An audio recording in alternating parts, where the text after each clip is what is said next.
The Horrible Gamers podcast may contain content not suitable for all ages. Listener discretion is advised.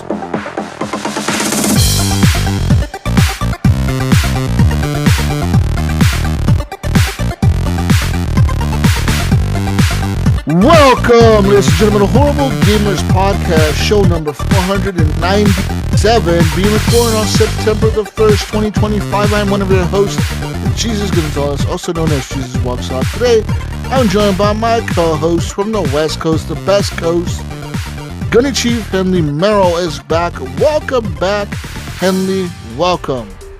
Gentlemen, what's going on? Howdy. How's it going? Going good. It's going good. And from Little Big Ohio, the big Ohio football state, Buckeyes. Little Mayo, Steve Willier is back. Welcome back, Steve. Welcome. Hey, little Mayo today, huh? I don't know why. Something had to be little. It wasn't Little Ohio, so it had to be Yeah, Mayo. we said unbeaten big is better. What, big bad Texas? You know, it makes bigger and better in Texas, but Big football bad evidently. Texas. What was that final score? I saw it was 14-zip in the half. Yeah, 14-7 at the final. They scored with like 2 minutes to go. It made it interesting though, because they did like that little, like basically like a rush offense, you know, and they scored real quick.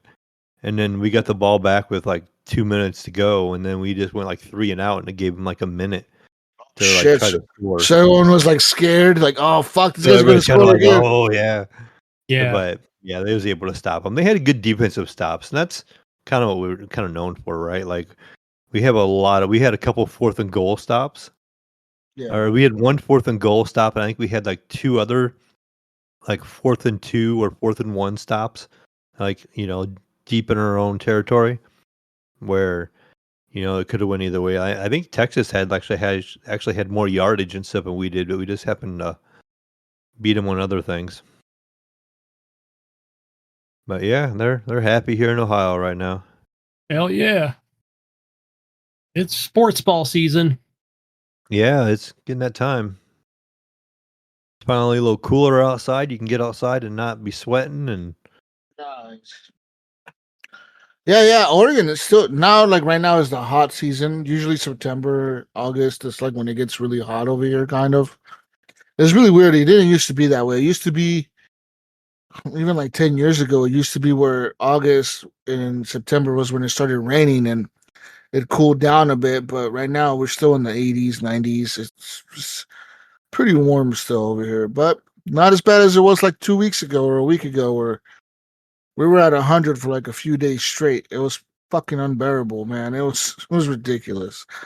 It was a dry heat though. It wasn't humid, but still hot, man, for Oregon. It's like, fuck this shit. Happy Labor Day, everyone. Happy Labor Day, everyone. Yes, it is Labor Day in the United States. For those listening in the U.S., if you got to have the day off today from work, lucky you. I didn't, but a lot of people do apparently. And congratulations. Labor Day is here. Woo! How many more? Yay, I don't work Monday, so I'm off every Labor Day. How many holidays are left this year? We got what? We got Halloween coming up, Thanksgiving, Christmas Eve. Christmas Eve isn't really like celebrated though. Is it like in terms of work, you still have to work Christmas Eve most. I do. I know I do. Yeah, I do. It's usually Christmas Day you get off, and then New Year's. Was it New Year's Day you get off? I usually have to work though. yeah, we work ours. The only ones we get off are like I'm trying to think. It's like Memorial Day, Labor Day, 4th of July, and then like Thanksgiving and Christmas. But last year we were open Thanksgiving and Christmas even. Yeah, we only get off Christmas and Thanksgiving where I work, unfortunately. But I don't know. We get paid, I guess, to be there on the holiday. So it is what it is. But yeah, big shout out to Fowler and TwistX. I mean, Phantom Inc. for the intro music to the show, not Fowler and TwistX. And Broke for Free for the outro music to the podcast. And yeah, let's talk about what we've been doing. We've been playing. It's been a couple weeks now since we've been on. We couldn't get on last week, but we are back now. Yeah, things have happened, Gunny and Mayo. Things have happened, I guess. Have We they? now have Helldivers on Xbox. It's official. And we've got Gears of War on PlayStation, right? Yeah. Things are happening I over think there. it I don't is. know. I think Yeah. Reloaded is on PlayStation. Yeah. Yep. Things are happening in the console world. Okay. Let me tell you about Helldivers, though. It's what I've been playing a week or two. So it came out on whatever day for Xbox people, the 23rd, I think.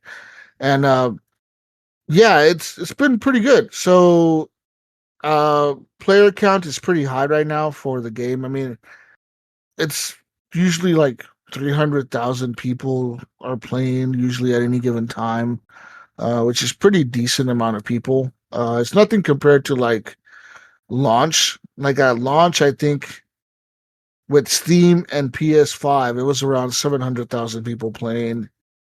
And right now, there's about 300,000 people playing. I think the other day, though, like right after it launched on Xbox, it reached a peak of around 500,000 people online. 500,490. Yeah, so that's quite a bit of players online at the same time.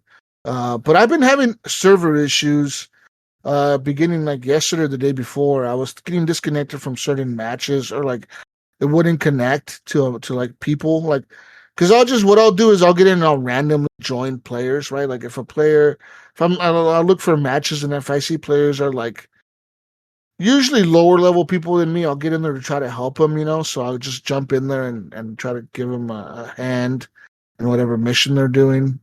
And I say try because sometimes I fail at that and we all die miserably. uh it was funny though. I was playing with this kid the other day, and he was like a kid. Like you could tell this dude was probably like 12 or 13 or something. He sounded like a little kid. He's like, "Hey, Jesus." I'm like, "What's up, buddy?" He's like, I'm gonna add you as a friend." So he added me as a friend or whatever on the Helldivers. And then we were running this mission on like level, I think it was level 7 or 8, which is like extreme or like super extreme or something. And there's 10 levels in Helldivers. There's Helldive at level 9 and Super Helldive at level 10. So we did that mission, we finished it, and he's like, "I'm gonna change the difficulty." And I'm like, "Are you sure about that?" "Yeah." I'm like, "Okay." I'm like, "Okay, buddy, do whatever you do. I'll support your decisions, but I've been on these fucking super hell dives and these hell dives, and they're not easy, even for like a player like me that has most of the shit unlocked. It's still very fucking hard." We're okay." Oh fuck, dude. No, man. We had no business. No business on that super. Was We that went with two to other randoms or just you two? And well, it was with two other randoms at first until they quit out. yeah, Then they were it's like, just "See ya." then Too it's hard. just me and him. And dude, we were like I don't even. I think we finished the mission, but I'm talking like, dude, we barely finished the mission. Like at the end of the match, everyone was dead. We ran out of time. I couldn't call nobody in. I was the last one alive. I found somebody's like little jetpack booster thing that you can like jump and jetpack out of shit. I put that on, and I was just running for my life for like the Yeah, last for like until the the drop last ship showed up, right? yeah, for Run like back for it. for the last 45 seconds of the match. It was just me running in circles out of bullets, trying to outrun like 3 of the Bile Titans, 3 Chargers. I had like probably 300 bugs of the other kind around, like behind me. They were all at the extraction zone, and I'm just trying to avoid all of them. I'm just like trying to stay alive, just trying to stay alive. And I finally made it. I'm like, holy shit, dude. Like, we had no business doing that dive. Like, that dive was insane. Because as soon as we got into it, man, as soon as we landed in like some nest. When we first landed on the planet, we landed on some fucking like right next to some nest. And one of those big Bile Titans, like the big spider walking ones or whatever, like the tall ones. As soon as we landed, one of those spawned. As soon as we landed. That thing is already fucking us up. As soon as we landed. We're like, Like dude, one we of the don't big even green ones. Yeah. Yeah, the big spider looking ones. And I'm like, damn, this thing, I'm like, we have nothing to fight this thing right now. Like no rocket launchers. We haven't even called anything in yet. So I'm calling in airstrikes, like first thing right off the bat. I'm calling in my fucking nukes and shit to come in. You know, then the jets are coming in and dropping the nukes. And that fucker is still alive. I'm like, how is it still alive? Holy shit, and it's still coming at us. Oh man, it was just a shit show from the get-go. And then the two guys that were with us, which were randoms, I think one was like a level 80, which was higher than me, and another guy was like a level 30 something. And they both quit out. So it's just me and this kid that's like level 14 or 13. He doesn't have shit to like The call one in. that's saying it'll be okay. Yeah. I told them, bro, like, no, man, like you should understand these super hell dives are like hard as fuck. Even for like people that know the game and have played hundreds of hours of this shit, it is still really difficult, man. Like it is hard. Like you will die. Like if your head is not on a swivel, you will die. And the problem is right now, like all the bugs have like this, like a special ability that's like it's part of the gloom, right? That's going on right now in the world or whatever, the universe, where like they're invisible. They're invisible. The bugs are invisible. Like they'll be invisible. They get up right next to you, and when they start attacking you is when you can see them. And then they'll jump great. away. They'll jump away from you when you start shooting them, and then they jump backwards, and then they become invisible again. And like when I see invisible, man, it's not like other games where like something's invisible and you can see the outline of it, kind of. Yeah, you can kind of see Like that they're in very this game. transparent or something, or no? Yeah, in this game you can't really see them. Once they're like more than like 5 feet away from you, you will not see them. You just won't. You will not see them coming. And especially when you're fighting all the other little bugs and the big bugs that are right near you, and you're trying to focus on those. It was a mess, dude. But that being said, I did buy the ODST was it the Hell Jumper Yeah, the Halo War Bond. yeah, the War Bond. I bought that. I did play a couple rounds today, Jesus, this morning. I played on medium difficulty with some randos. Yeah.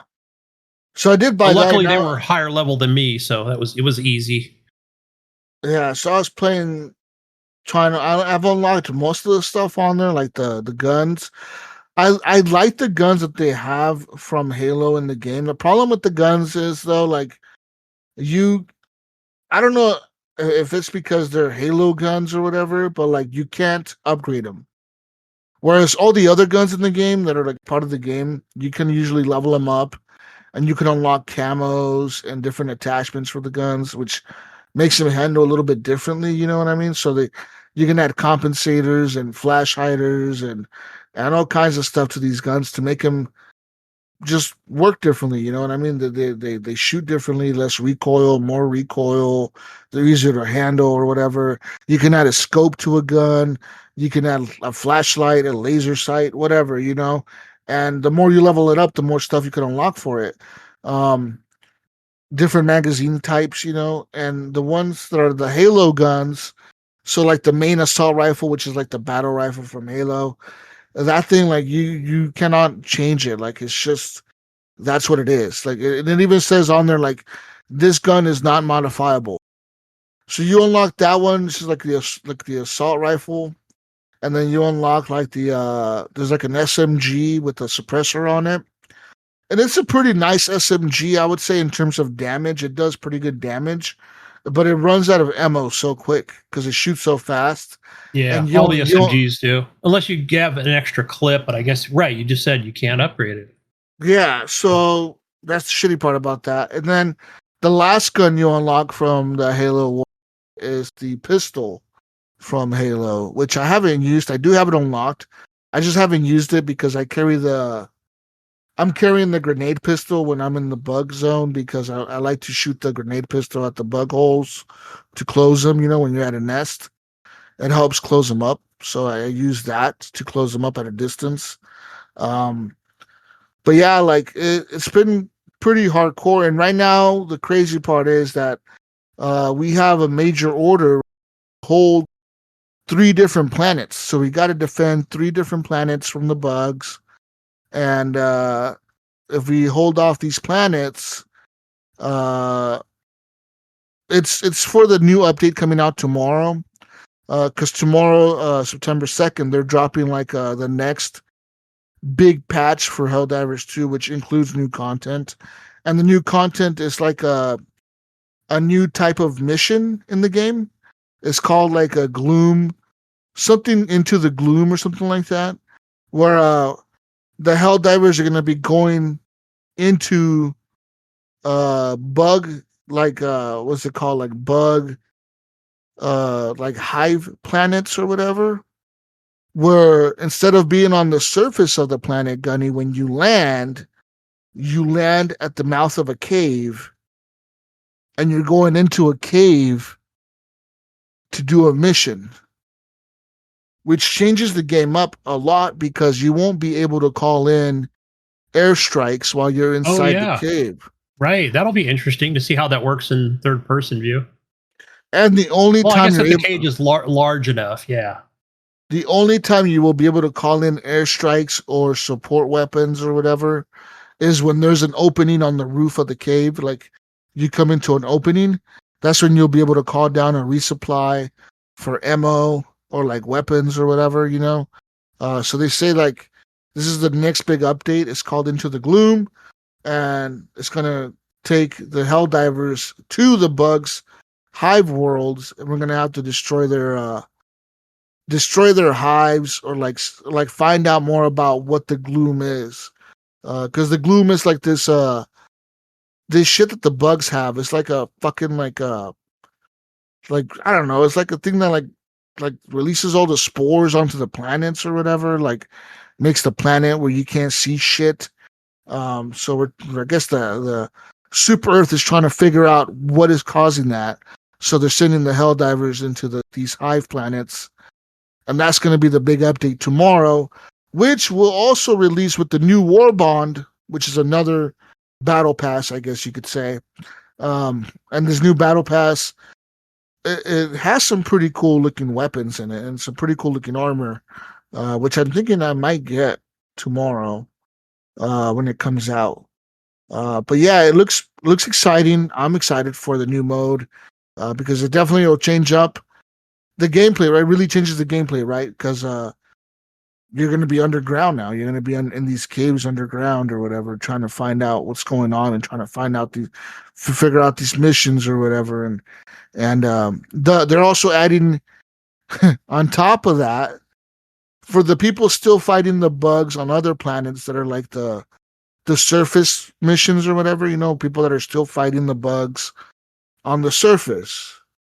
For those people, they will also get to experience new combat, because the bugs, like the chargers and other types of bugs, they will now have the ability to like kind of like dig themselves into the ground. And you know how the charger runs at you when he's coming at you, he runs at you. Yeah. Well, instead of running at you on the surface, he's gonna dig into the ground and come at you from under the ground and pop out in front of you. Make it harder to see you. Yeah, for you to see them. Yeah, and they're gonna pop out in front of you last second and kind of like push you into the sky and ragdoll you around and shit. That's gonna be fucking crazy. So yeah, they're adding that to some of the bugs. They're saying that the bugs will be able to dig underground and run at you underground and then come up and keep attacking you or whatever. Which is going to be fucking crazy, I think.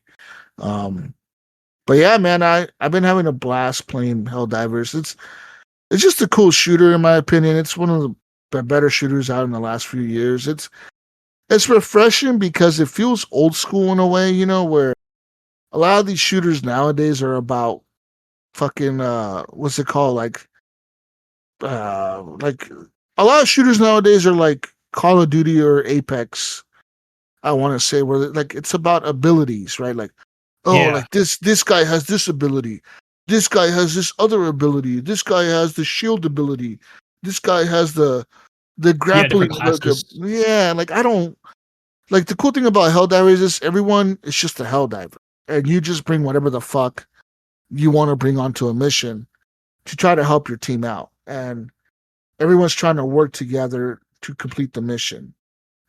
Yeah, because I did that today where I brought a bunch of I did a bunch of like fucking now I forgot the name of them, Jesus, where you drop shit on the fucking nukes and shit on them. And like I didn't bring any weapons. I was like, oops. It was like my first game, you know.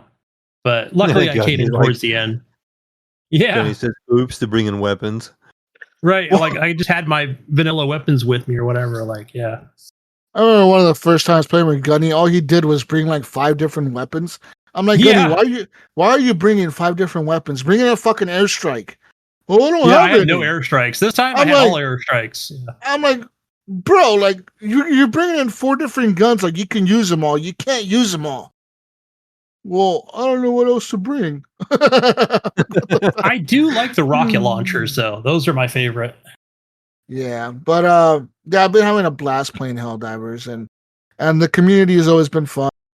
It's kind of cool seeing all the console players be on there because I notice console players talk a lot more than PC players.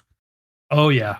Every so often I'll get a PC player talking in there, but 99% of the people that talk in the game are the console people, which I've always enjoyed that, you know, about Call of Duty and Battlefield and all these other shooters that I played on the console, is shit talking the other people, you know, and the console players, especially the Xbox people, are really good at it.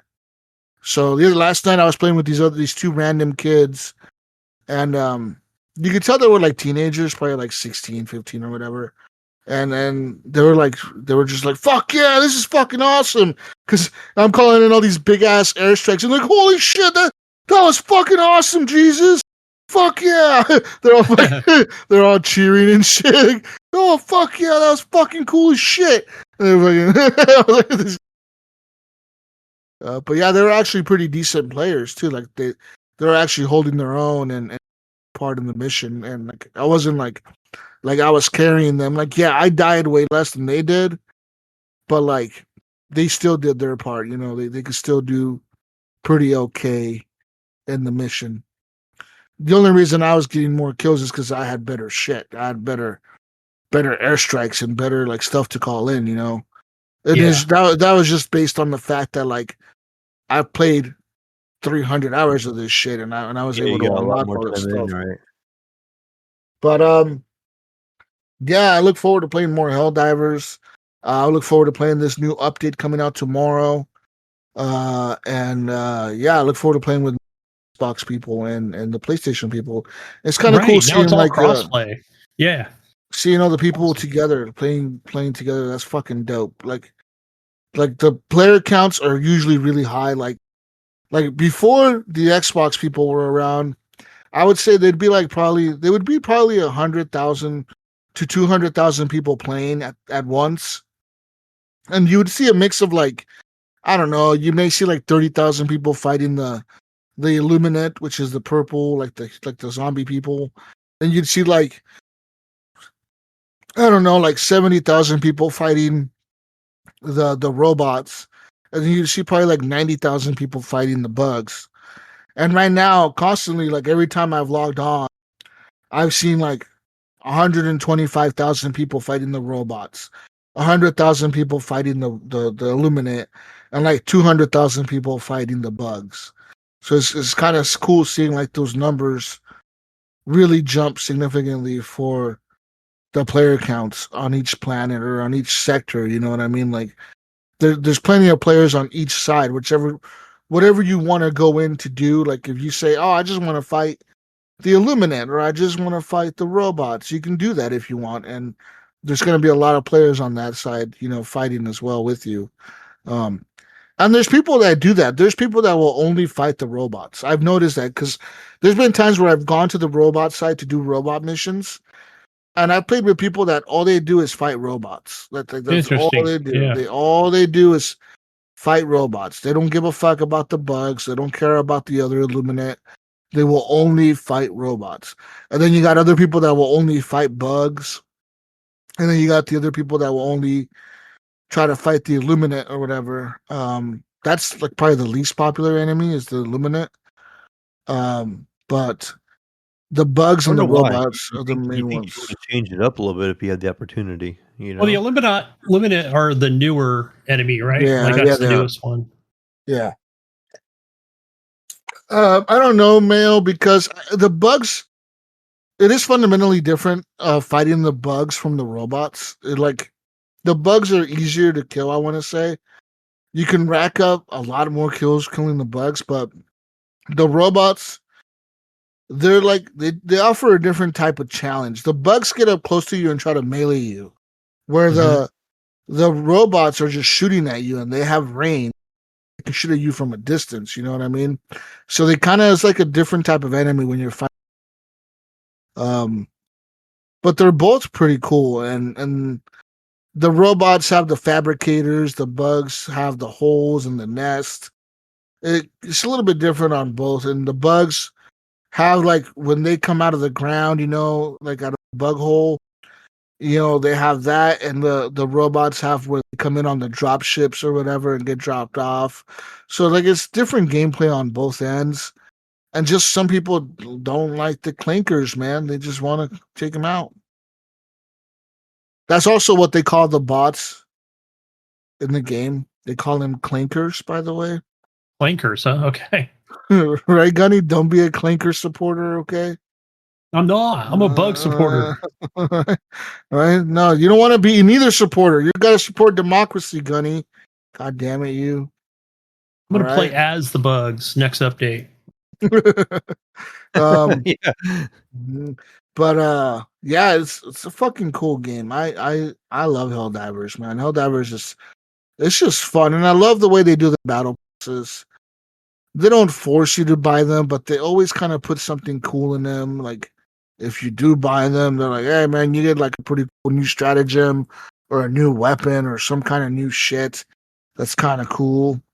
Um, I do want to say, like, out of all the war bonds right now, I see a lot of people rocking that Halo. I want Yeah, to I'm say gonna buy the that Halo one. I want to say that Halo War Bond sold really, really, really well. And I like the armor, but I don't like. I like the armor, the way it looks. I don't like the benefits it gives you.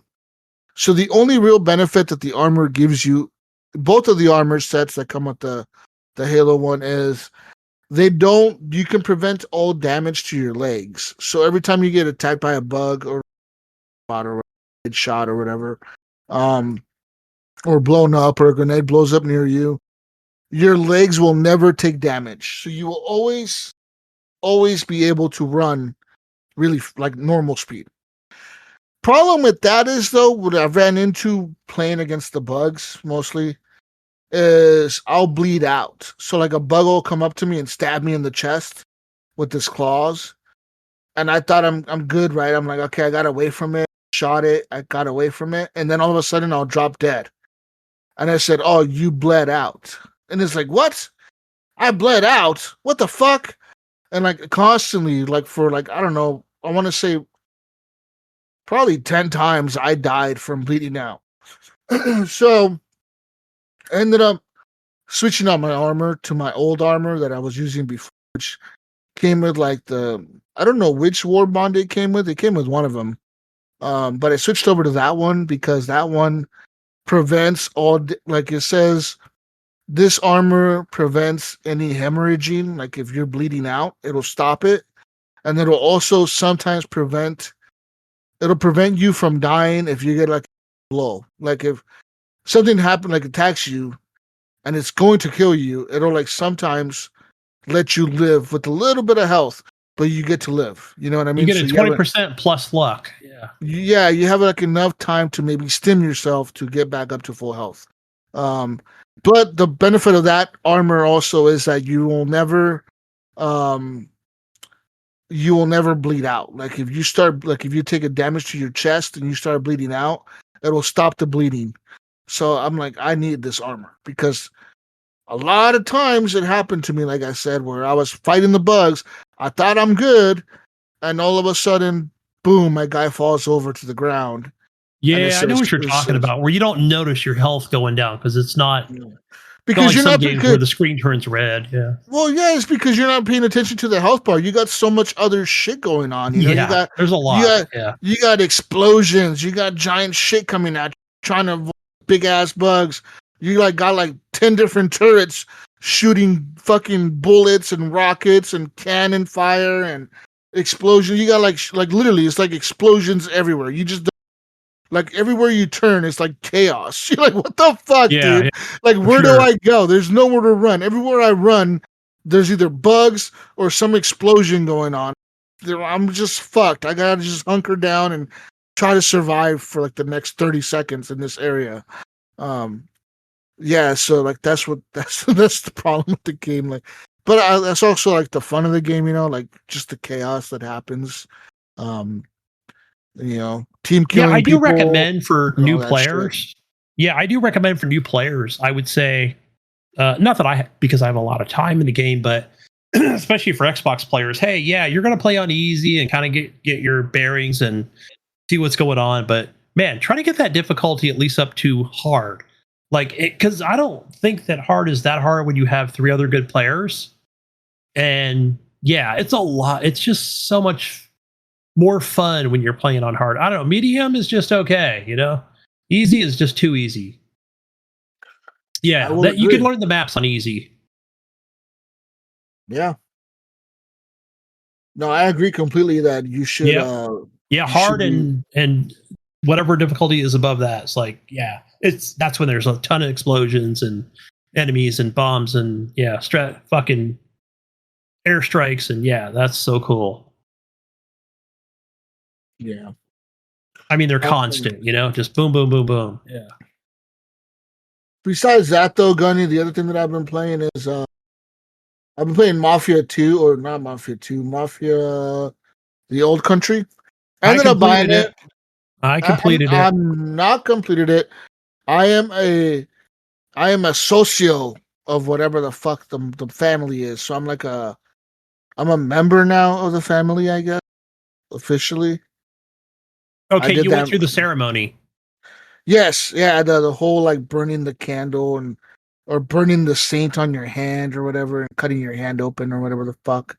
Yeah, I went through all that. Yep. That was pretty. What I love about that game, it's just very like, it reminds me so much of Mafia 1 in terms of the cutscenes. They're pretty spot on like nailing down like the Godfather vibe. You know what I mean? Like a mafia, like it feels like you're watching a mobster movie. Like so good. Like that dude, what's his name? The Don that you work for, Don. And his name is Don, right? Yeah. Let's see. I got Don Teresi or whatever. Is that his name? Yes, Don Teresi. Yeah, and he's even got the Godfather voice, right? Welcome to the family. I'm proud of what you did over there. You know, you're doing a great job. He's got that. Have you played a spaghetti? He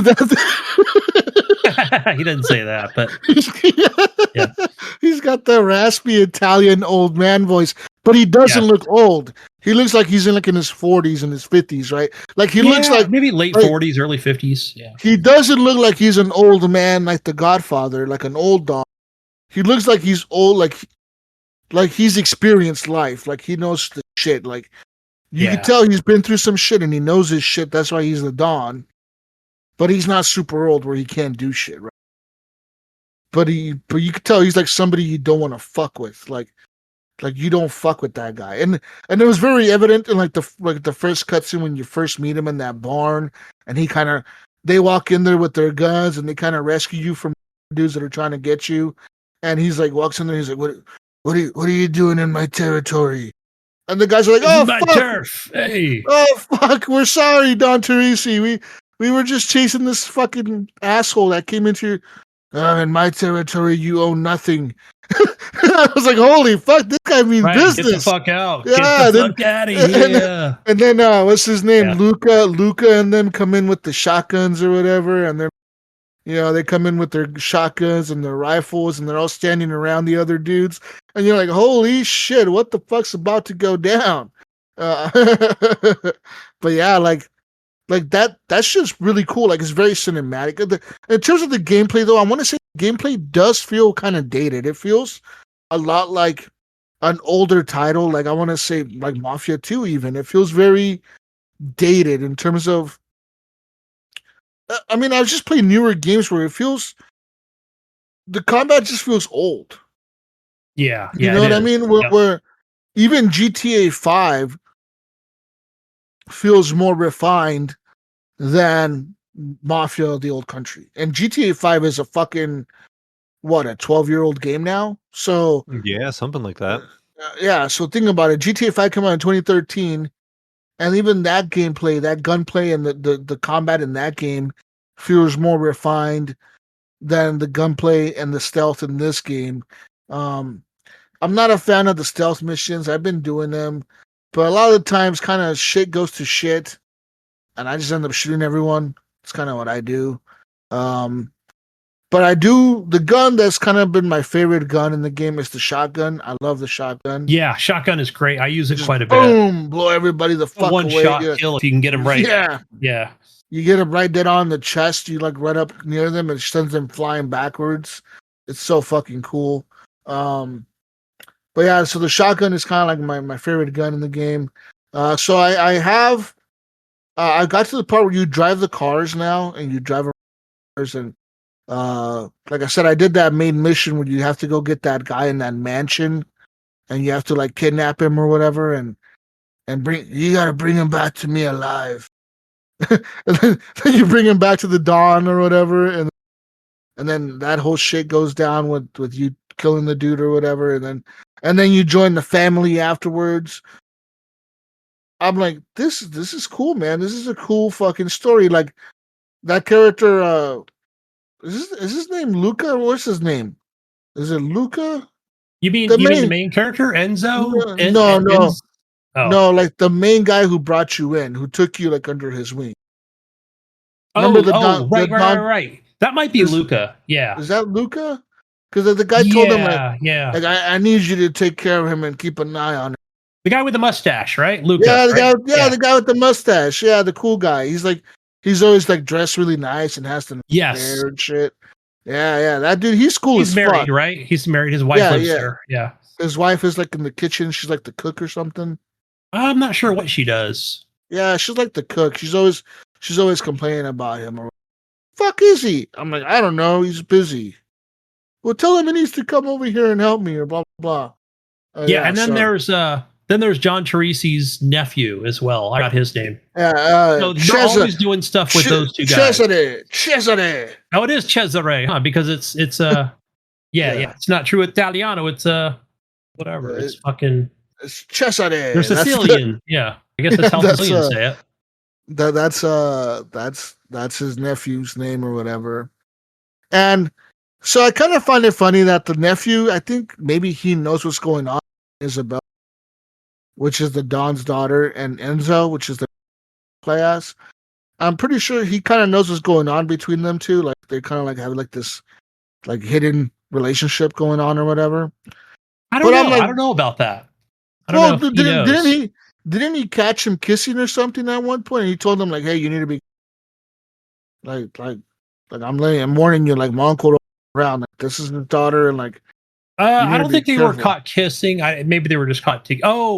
There's that fucking old guy or whatever that caught him in the garden, but they weren't kissing. They were not kissing, right? They were just. She took her shoes off, and he's like, "Put your shoes back on." Yeah. Yeah, I forget that guy's name. He suspected it, but he never said anything. The old guy. What's the old guy's name? I don't remember. Like Tony or Frank or some shit. Yeah, typical. But yeah, I don't know. He was like part of the. I don't know how he was related to Don Treacy, but he's the advisor to the Don. Yeah. So he's like the Don's. He wasn't an actual family member. No, he is. He is part of the Mafia. Okay.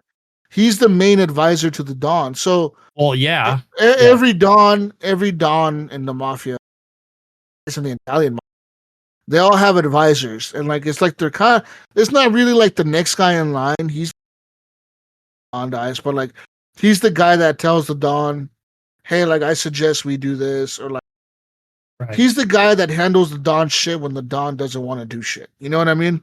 So if the Don is busy doing something, this is the guy you go to. He's pretty much like the second in command of the Mafia. And that's what that dude is. He's like the main advisor to that Don or whatever.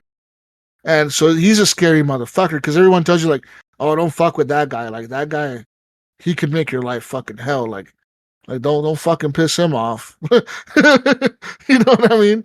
So it's kind of like cool, like seeing that dude is always serious, and then Luca is kind of like whatever. But Luca seems like he's chill until it's time to handle business. Then he gets really serious. You know, he gets like all right, it's time to handle shit. Like let's get serious about. We're gonna take care of it. We're gonna collect the money for the Mafia for protection. You know, and that's when he tells Enzo and the nephew, like, let's go, come on. Like I'm liking the story so far. Like I said, I'm at a part right now where where did I leave off at? Fuck. I just did the race yet? Did you do the car race or the? I assume that was already from the horse race. I did the horse race a long time. The horse race. Okay, that was after. That was before you're part of the family. Okay. The car race I haven't done. I'm at the part where I rescued the Baron's son or whatever when him and his at that like fucking ruins or whatever, and then they get like shot up and kidnapped or whatever. Yeah. So I felt more like a little side story, but yeah, okay. Yep. I know where you're at. So I did that mission last. And yeah. So but yeah, I'm liking the story. I'm liking the characters. I look forward to playing more of it and finishing it. The only reason I stopped playing was because I started playing Helldivers. I don't want to play the story right now. I want to play more Helldivers. But I do like the game, and it's kind of weird though. There's these 2 DLC cars that I got because I owned Mafia 1 and 2, and I had my 2K account linked to the shit or whatever. So they gave me they gave me like this fucking like really fast, like really, really, really, really car, Gunny. Like I'm talking like this thing is like I can't even drive it. It's too fast. Yeah, the roads are they're dirt roads, right? Yeah, it's like windy. Like it's like it legit is a rocket car. It has like rockets strapped to it or something. And the fucker, when you accelerate, it goes from like 0 to like 100 in like a second. It's like a spaceship on wheels, bro. Like I can't handle the motherfucker. I can't turn. I can't drive it. I think you got to use the handbrake a lot. That's what I did in the race, and then I kind of started using a little more after that. I crashed it like a million motherfucking times, and I was like, all right, fuck it, I'm gonna get my other car out. So the other car that I had available to me was like the car from Mafia 1, which was Tommy's taxi cab. So I spawned that in, and it just looks so awkward in the game. Like this doesn't fit in this game. Like everyone's on horses and shit, and I'm driving a fucking New York City taxi cab through here. Like what the fuck is going on? Like this doesn't fit in this game. Like it looks so weird to me. I'm like no. So then I ended up just using whatever hobo car they gave me, which was like a Model A or something like that. Yeah. So I ended up using that as the car that I drove. Because I'm like, the other cars just don't fit in this world. Like a fucking rocket car that goes 300 miles an hour. Right. Like, that doesn't fit in this world. Odd. Yeah, in this world, like only rich people have cars that are like the little crank. Like you have to start them up with the crank, you know? Yeah, in the front of the car. Yeah, that's how you start it. Yeah. That's how you start it. You have to walk up to the front of the car and you have to crank it, start it. And I am driving a fucking rocket car or a taxi cab from New York from like the 1930s. It just doesn't fit in the game. I'm like, it's weird that they have these DLC cars in there. I kind of wish they would have given us like a for a DLC card, like, hey, you played Mafia 1 and Mafia 2. For being a fan of the game, we're gonna give you this cool looking Model T or whatever the fuck, or Model A or whatever, like a cool looking old car. You know what I mean? Like, give me something cool from back then, not this shit. Well, this is like, remember that, this is like 1905, 1906, right? That's when it took place. Mm-hmm. This story specifically. So, yeah, there probably wasn't a lot available between those 2 years. But there is cars. I mean, like, the rich people have them. Yeah, I think there was like 7 to choose from. I think you can, earn more money, currency, whatever they called it in the game. Yeah. So you can, purchase. Yeah, I like the game. But then you also have the option to. There's a few missions where you can just say, "Hey," they even tell you, "Go grab a horse or go grab a car." Yeah, I think I bought one horse and one car. I like the game though. I like a lot of things about it. It's very cool. It's very. I also like the touches of like. I was thinking GTA 6. Hopefully, you'll do this, but I think it won't. Where like, if my character is carrying a gun, and he's carrying it like in like a mission, in the cutscene, the gun will show up, but like it'll be like like a shotgun. It'll be strapped like it'll have a strap, and he'll carry it on his back. But if he needs to put something on his back or carry something else, he'll put the shotgun down. You know what I mean? Or like the pistol's in a holster or whatever, and like that's where the pistol stays. So you always have a pistol, but like you may not always have a shotgun or a rifle because you have to carry that on your back or whatever, your shoulder or whatever. And I know like Red Dead did that with Red Dead Redemption 2, right? You had to carry a rifle, you had to walk up to your horse and take. I wonder if GTA 6 is gonna knock down the weapons in the game compared to like GTA 5. Because in GTA 5 you can carry like 12 different guns on you, and you just spawn them right away. I wonder if GTA 6 is going to lean more towards like realism in terms of like Red Dead, kind of, where like, no, bro, you cannot walk around with the rocket launcher and just spawn it out of your ass. Yeah, right. Bring up a weapon wheel of some sort. Yeah, like no one just carries. They do have the weapon wheel in GTA 5, right? Yeah. And they have it in Red Dead, but it makes more sense the way they have it. You don't carry a shotgun with you when you're off from your horse. You know what I mean? Like you have to go get it, Yeah. Or you have to when you get off the horse, the guy kind of automatically takes it off the horse.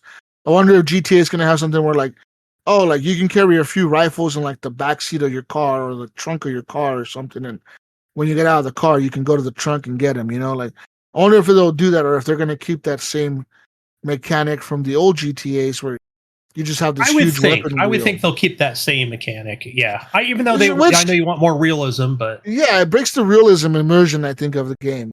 I can definitely see. You know what I can definitely see is when we get those. What would you call it? Just more modded maps or whatever. That streamers use for.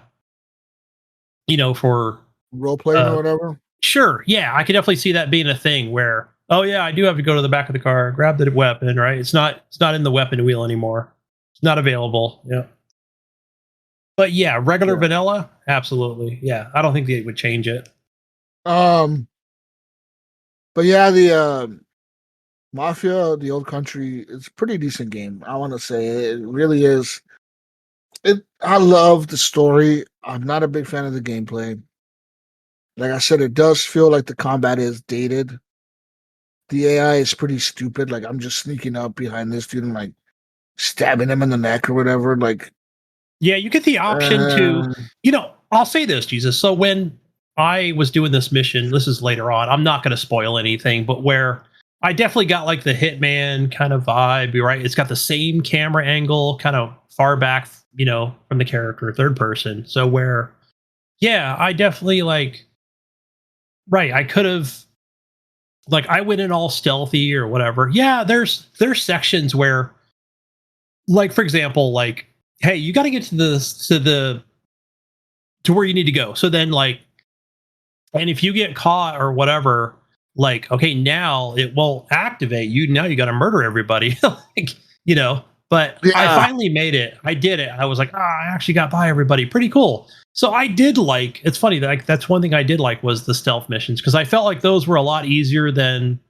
let's say a Hitman game, you know, where I'm always constantly getting caught. So yeah. Like, and there wasn't a lot of places to I go love the either. I think Hitman the AI games. was just, yeah, they were just, in this game, I felt like it was just easier. So yeah, throw the bottle. They hear the bottle. Okay, let me go over there, you know? Yeah. So Yeah, or throw the coin or whatever. You have coins on you that you could throw. yeah, you get those plus empty wine bottles or whatever. Yeah. Yeah, wine bottles everywhere. But yeah, man, I'm a fan of the game. I'm excited to see what DLC they come up with for this game. Now, I wonder if it sold well enough for them to make like a really good story DLC, or if it didn't. Because Yeah. that's kind of the factor on these games. Like sometimes these developers, especially 2K, they'll support their games really well with really cool DLC in terms of story DLC, only and only if the game sold really, really well for them to justify putting out a DLC to say, like, all right, we're gonna have a team that makes a really cool story that adds to this story, right? And then we're gonna see if it sells. Like it'll sell well because the game sold well. I wonder if it sold well enough for them to do that. I don't know what the sell numbers are of the game. I don't know what if they touted any numbers yet of what it sold, but I hope it sold well enough for them to do that, because I think that they could really add some cool ass DLCs to this game.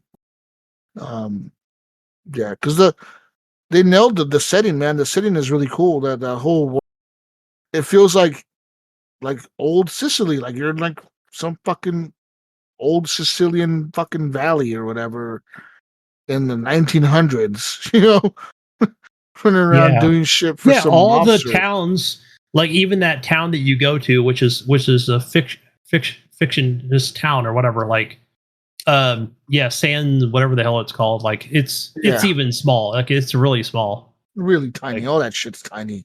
yeah. And it's all like cobblestone roads and shit. Like nothing's paved. It's all like dirt roads and like cobblestone Yeah, until you roads. get to the main city, right, where you will Yeah, visit more than a few times in your playthrough. Yeah, yeah, that one's cobblestone. and they're gonna add some free roam mode and some other shit. So we'll see what that entails. But I'm looking forward to the game. And like I said, you do get an apartment, which I've never been to once. Me neither. Just the whatever place you get when you get to Yeah, the Don's place. Yeah, yeah. you only So go there a couple I got, times. I got the apartment. I never go Oh, there. right, the apartment. I've totally forgot about that. Yeah, Or like yeah. a house. It's like a house apartment or something. Pretty much. Yeah, It's like it's a a pretty house. big. It's a pretty Yeah, big like area. yeah. I But I forgot about that. Yeah, never been there ever since I did the mission. I don't know. I don't know if I you'll could go just back like. and now you'll wake up there a couple times. Yeah. I don't know if I could just And grab a car and drive there, like in between missions. Grab a car and go there. I've never tried it. I've never done that. Like to where, yeah. Because all the Because I missions are think the only usually thing that's in there is like it's not like you go and like I don't think it's like, well, oh, I need to, go to your bed and press A or whatever or sleep. Like, yeah, no, it does have your wardrobe though. That is one thing it does have. I was wondering because all the missions are like pretty close. Like you end the mission, you're at the Don's house, and then the next cutscene is the next day you're in front of the Don's house, drinking with Luca or smoking a cigarette or something, and the Don comes out and he's like, "Hey, I need you guys to go and fucking whatever the fuck do this shit." And Luca's like, "Oh, okay, boss." And then he's like, "All right, kid, let's go. You gotta do this shit. We gotta go and fucking handle some business somewhere." And then you take off right away. Like all the missions are pretty much like that, like back to back to back to back. It's no like downtime in between, right? Like it's rare Right. that It's a there's very linear downtime. experience. Mostly linear experience. Yeah. And So that's it's weird to me that they made this huge open world, like this.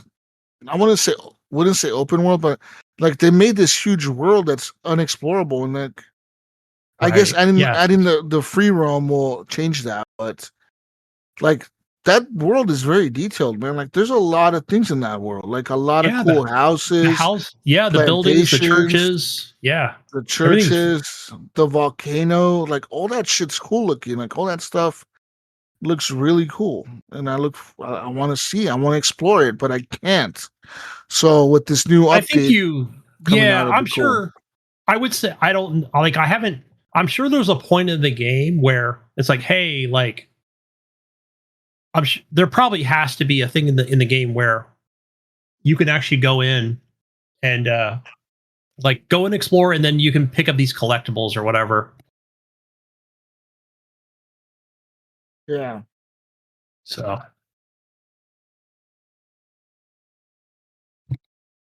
yeah. But besides that, yep. other game Sorry, I've the been wife's playing getting food. is a little bit of Battlefield 2042. I've been playing that because the battle pass or whatever. And heads up for the people that are like me outright. If you feel like you're pressed on time, try to find some time on the weekend to play. Because from now till till Battlefield 6 launches, which is when the battle pass ends the 9th, and the 9th of October, and Battlefield 6 launches the 10th. So from now till then, every weekend they're gonna have a double XP event on Battlefield 2042. So it'll help you level up that battle pass. And the last 2 weekends before Battlefield 6 comes out, they'll have a triple XP event. Those 2 weekends, so you'll get triple the amount of XP per match or whatever. So that'll hopefully help you grind that battle pass out. And that battle pass isn't 100 tiers like most of the other ones. It's only like 40 tiers or something like that, or 36 tiers. So I'm already like at number 6, and I haven't really played much. So uh, I feel like it's pretty doable in that time frame. But yeah, if you want to unlock some stuff for Battlefield 6 before launch for free, and you have 2042 installed, I suggest you start playing it and getting some of that content drop, Mayo. Yeah, I'm Yeah, sure a that. lot of people. Oh, go ahead, Mayo. I was gonna say, yeah, it's be coming out really soon. Or actually, it's gonna be here before we know it. Like, Fuck yeah. Yeah. I just 4 want to weeks, point 5 out. weeks. Yep. Matter of fact, I should probably get it. So right now, you can buy Battlefield 2042. I think it's that sale's been going on for a couple of weeks. It's $3. The game is actually $3. Yeah. But yeah, so I'm so hyped for Battlefield 6, bro. It's crazy. But yeah, yeah, also, yeah, we'll talk about stuff about that later. What else have I played? So I played that. That's really about it. I played some more of that Norland game. Of course, they did another patch. Another one. What a surprise. This patch adds a lot more different game mechanics, and these guys just keep giving, man. They don't stop. I wonder how much crunch this dev team is doing. I'm going to email them. But hey, are you guys getting enough sleep? Do you have too much crunch going on? Will you please stop coming out with updates so I can get the game figured out? This crunch is killing me, man. You guys are killing me over here. Yeah, but no, they're constantly updating the game, and right now I'm playing the beta branch because they added a whole new stuff, new mechanics, new content. And they say that was going to be their big summer patch. No, their end of summer big release thing, and so they have it in beta right now. They're going to release that out of beta, I think, next month, and then they'll work on their fall winter patch or whatever they're going to add then. Cool thing is that these guys are actually taking a lot of the feedback that the people playing the game are giving them. So like people are actually emailing these guys and like telling him like, hey man, like maybe you should think about adding this mechanic or taking this out or changing this or edit or like, like whatever, like just making tweaks or whatever. And they're actually listening and doing all these tweaks, kind of crazy to see like a developer doing that type of shit. You know what I mean? Like, it's really cool seeing that, in my opinion, that a developer is actually listening to the people and basing their changes and a lot of their tweaks based on the feedback that the people are giving them. Like, these guys are doing early access the right way. You know what I mean? They're not just doing whatever the fuck they feel like it and saying fuck you to the gamers that are playing their game. They're like, no, these guys are playing our game. They're kind of telling us the direction that we should be going. We should listen to them, you know? And so that's really cool. I left a review for the game. And like I said in the review, the only other game that I've ever seen kind of like be updated as much as this and follow a lot of the feedback that their gamers are giving them is fucking Ready or Not, dude. Like, honestly, like, I haven't seen many other games in early access do this shit where they're like actively listening to the community and making the changes that they need to make based on what the community is giving them in feedback. You know what I mean?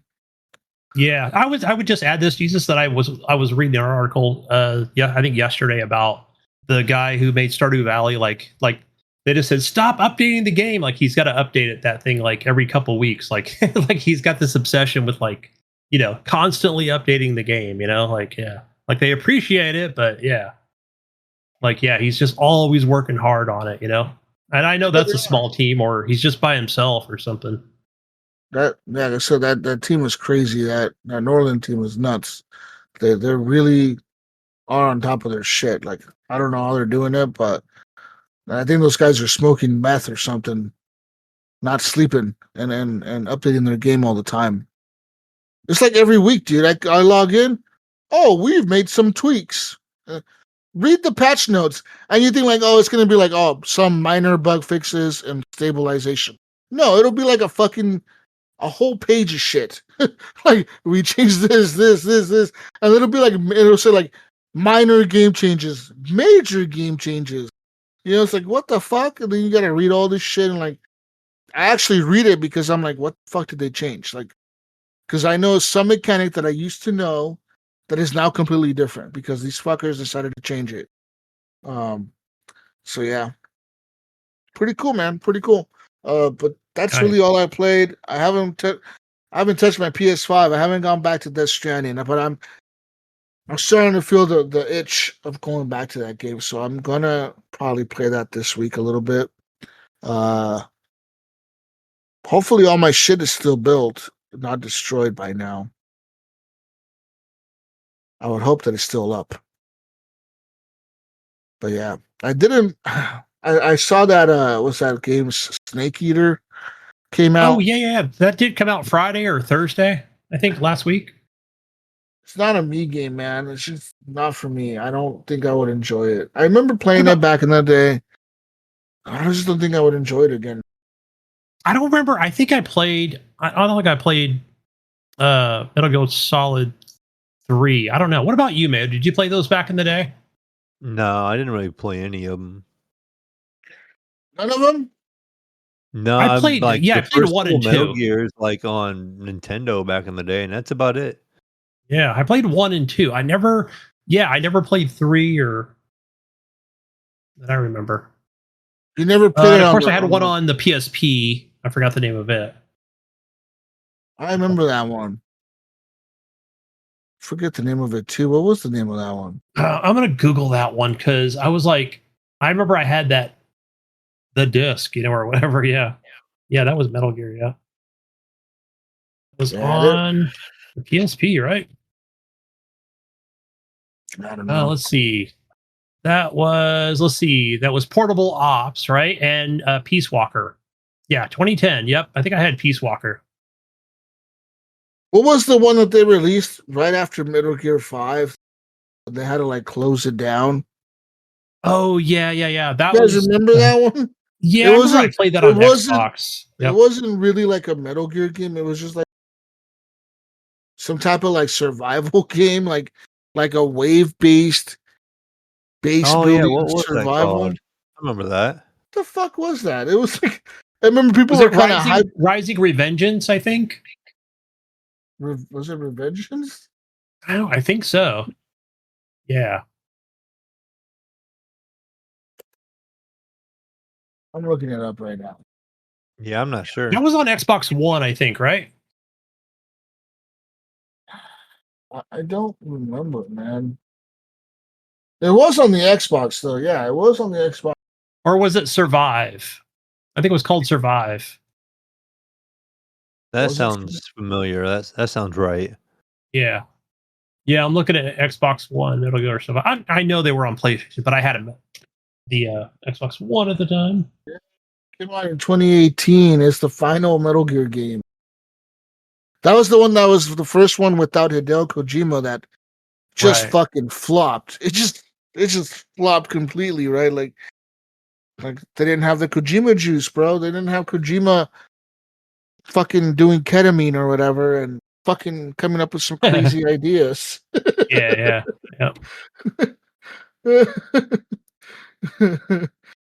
That's what they needed. They need some ketamine and Hideo, and then they come up with some cool shit.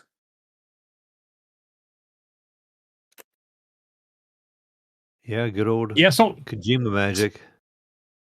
so yeah, I think I'm just gonna wait until this game's like in the $40 range. Like right now, it's a full price $70 game, so I'll just wait. I'm not too excited to play it at $70 full price. I assume that's probably what it is on Steam as well. Yeah, I think I did see it for 70. It is. Yep. So it's Metal Gear Solid Snake Eater. Yeah, it's 70. It's a on Steam remake. as well. Remake of the 2004 Metal Gear Solid 3 Snake Eater. Let's see, with the same gripping story and engrossing world, now with all new graphics and 3D audio that enhances the jungle's atmosphere. So what's Metal Gear? What else? Metal Gear Delta? I keep hearing of that too. Is that what they're calling this? Metal Gear Delta? I don't know. Like I don't know this series that well at all, so I'm not really sure. Yeah. Yeah, that's what this is called. Metal Gear Solid Delta Snake Eater. Okay. Yeah, it just has a symbol. I assume that means Delta. Like it looks like a triangle. Yep. And but I mean for the people that are like enjoying it, that's cool, man. I'm glad you get to enjoy a cool Kojima game. I just remember this from way back in the day though. Way back in the day. Yeah, I mean, shit. What was I that don't on know. I don't know if I would Dreamcast? like it or not. Like, would I be lost with the storyline? Like jumping into it since I haven't played the other ones. No. No, I don't think you would be lost. I think that the problem with this game though, like I told Brink he wouldn't like it, and Brink was like, "What are you talking about? I like Metal Gear." And I'm like, "Yes, bro, but like, it's a old, uh, it's like an old game reskinned. That's it. Like the mechanics are still old." Yeah, I can't see Brink. Brink, if you're listening, I can't see you just crawling around in the grass, like going slow, Yeah. Yeah, I just don't. Yeah, I don't know. I don't know. I'd probably lose patience with it too. So, like, Yeah, I mean, this game came out in 2004, Mayo, and it's remade with, I mean, obviously way nicer graphics. Some, I don't know if they have new gameplay elements in it, maybe, or maybe they're just part of the old game. I know a lot of it is part of the old game. Um, but yeah, I don't know. Interesting. Yeah, maybe I'll look into it. I don't know. We'll see. Are you down to play a 21-year-old game that's been reskinned? Right. I mean, I haven't played the original, so It'll be new to you, kind of, yeah. So yeah. you'll like, yeah. maybe you'll Just like the it. gameplay loop would probably feel old. Like Yeah, my big thing is I'm not big on stealth. that's kind of what these games are. They're mostly Yeah, I think that's stealth. why I never played them. They're all, I want to say 80% of them are usually stealth. Like, Yes. you're sneaking around and you're stealthy and you're trying not to get caught, not to set off the alarms. Usually, if you set off an alarm, it's game over. or you end up in this like giant fucking gunfight that'll never end, and then you die anyways. So that's Hideo Kojima's. That's his thing, right? it's kind of like he doesn't like. I don't know. He like there's combat in his games, but like they're never really the main focus of his games. Even though you're like some badass like Rambo motherfucker kind of, like you know what I mean, like some badass super soldier guy or whatever. It's not really like that the main part of the game. It's like you're mostly stealthy, You're like it's like Splinter Cell. I want to say, remember Splinter Cell? Like you're like a badass spy kind of. I'm just automatically thinking about Death Stranding, like how it's not really combat; you're just walking around. But even though you do get the weapons, you get the weapons to fight the enemies and the BTs and stuff. But yeah, it's like that. It's like the combat is not the main thing, and they even kind of like encourage you to avoid combat. You know what I mean? Like they tell you like sneak around the BTs and. Okay, but there are plenty of sections in that game where there will be combat, right? Like, there is. Yeah, there's. Yeah, and you get the cool weapons and shit to fight them. Metal Gear has the same shit though. Metal Gear has plenty of sections where you're actually just fighting the bosses or whatever. Like you're actually doing big fights. So that's the Hideo Kojima thing. I think there's cool combat shit, but like the game is not really about the combat. Right. It's about the crazy shit. Okay, just follow the cutscenes. Yeah. Bro. You may get what's going on. You may not get watch it on YouTube. You may understand the story. You may not understand the story. I don't know. Shit's weird. Okay, if you think that Death Stranding is weird, Metal Gear is just as weird. It's just as weird, dude. Metal Gear is some crazy shit. Like it just is. Yeah. It has the over the top enemy. But Jesus, you liked Phantom of Pain, right? Yeah, I like I remember you really did enjoy that, and I only played a little bit of it. I want to say if you want a cool middle mail, maybe try to play that one on Steam, because that one actually looked really good when it came out. Was it 2016 or whatever, 2015? Yeah, I watched you stream that. Really, really. And I think you would like it. And there might be mods to make the graphics look better or whatever. But it looked really good back then. From what I remember, it looked pretty modern. So you would, I think, maybe enjoy that one the most. It's over the top too, Mayo. You're fighting like a giant. Think of Death Stranding, bro. Where you're fighting these like giant fucking mech enemies and shit, like random crazy ass shit. You're like, what is like? It's like a super serious like military story, and then all of a sudden some naked chick shows up, and she's like, "Oh, I'm Quiet." You're like, "What? What's your name? Quiet?" Yeah, that's my name. My name is Quiet, and I'm a sniper, and I'm half naked. Makes no fucking sense why she's half naked in the desert. Right. It's some military operation. She's half naked in the desert, and it makes no sense, but it's fucking funny, dude. Like, it's just Metal Gear for you, man. It's just so fucking funny the way it does shit. But yeah. Metal Gear is weird. Hideo Kojima's a trip, bro. Yeah, he is. What have you been playing, Gunny? Besides Mafia, besides whatever I said. I do just wanted to kind of give my final thoughts on Mafia. Like, yeah, story was good. Just like you said, combat, a little, generic or whatever, dated. I did like the stealth sections because I thought, hey, these are actually easy. I thought the cars and horses and stuff, like I never skipped to the end or whatever. I don't think I did it one time, maybe. Because that's another thing you'll see that's an option where, you'll be driving along with Luca and the guys or whatever, and you can, and there's banter.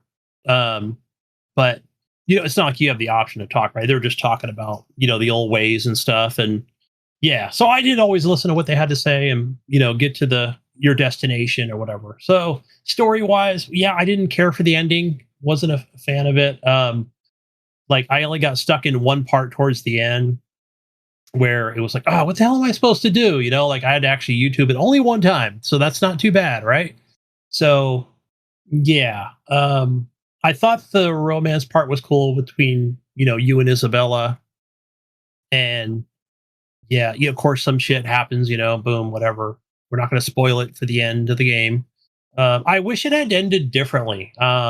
Like, yeah, I wish they were like, yeah, I don't even want to say, but maybe I'll say like in a spoiler cast or whatever. Like, oh, I was hoping for, you know, for it to end this way or whatever. Like, for them to go to, yeah, like I don't want to say, but yeah, overall, I don't know. I'm gonna give this game I guess if I was to score it or whatever, a 6.5.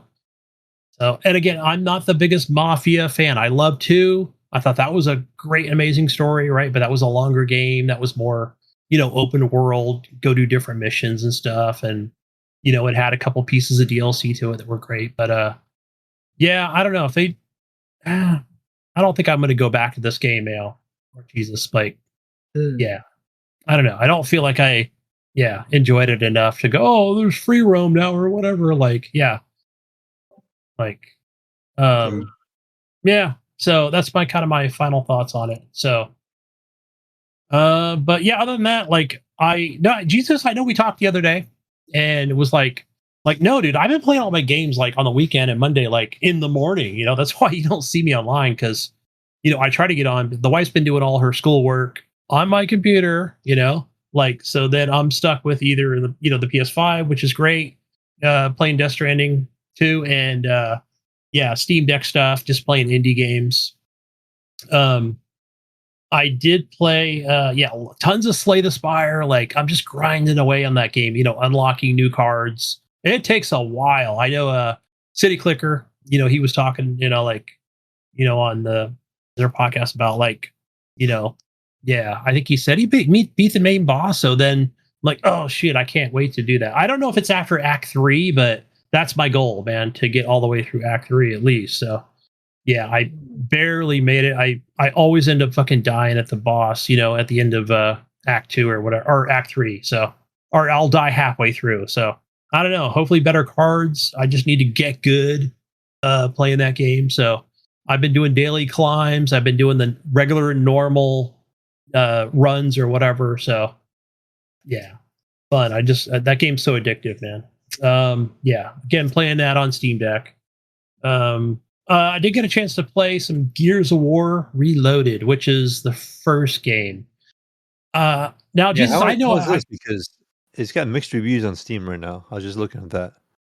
Yeah, like I only played like maybe the first 30 minutes or whatever. So I love Gears of War 2. I never really played the first one. Like I always thought, oh, like Gears of War 2 always looks so much better, like because I didn't get my Xbox 360 until 2008, and this came out in November, and I was like, oh, hell to the yes, and I fucking love that game. So yeah. So I don't know, playing this one, like I guess I can get some backstory, like with Dom and all them. So yeah, but I think graphics are looking pretty good so far. You still all the same guns and the same characters, so I think they did add a couple or at least one other character in Gears of War 2. But yeah, it's so far it's okay. I don't know. I'll probably just play it every so often or whatever. So there's that. Just playing it on PC Game Pass. And yeah, the other thing I played was that game called Hurdling that came to Game Pass.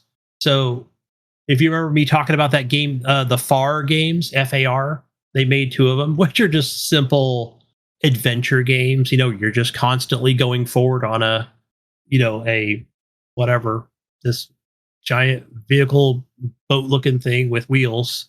Yeah, it's more of like just an adventure. So this one's kind of feeling the same way where you come in and you find you're in this like town.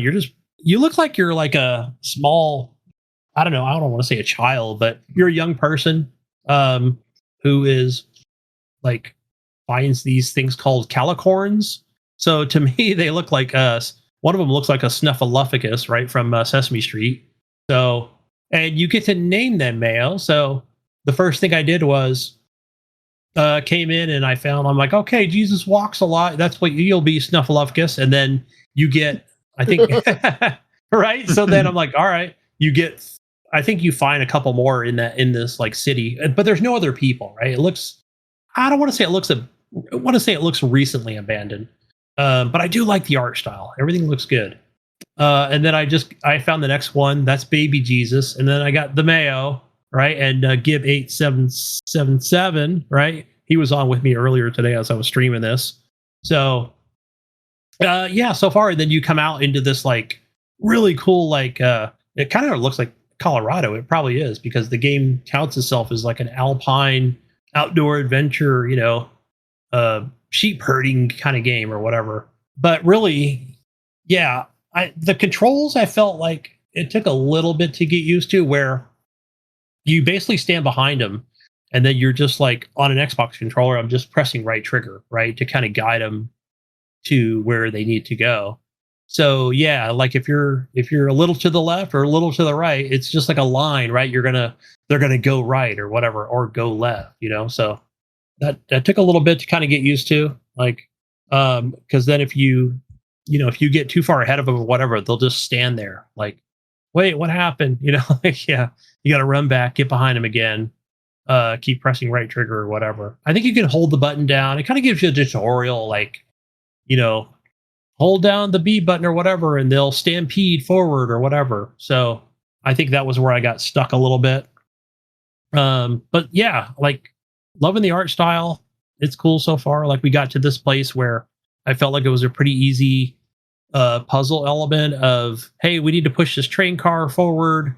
I need to get, I think I see, I need to get these kindling for the fire.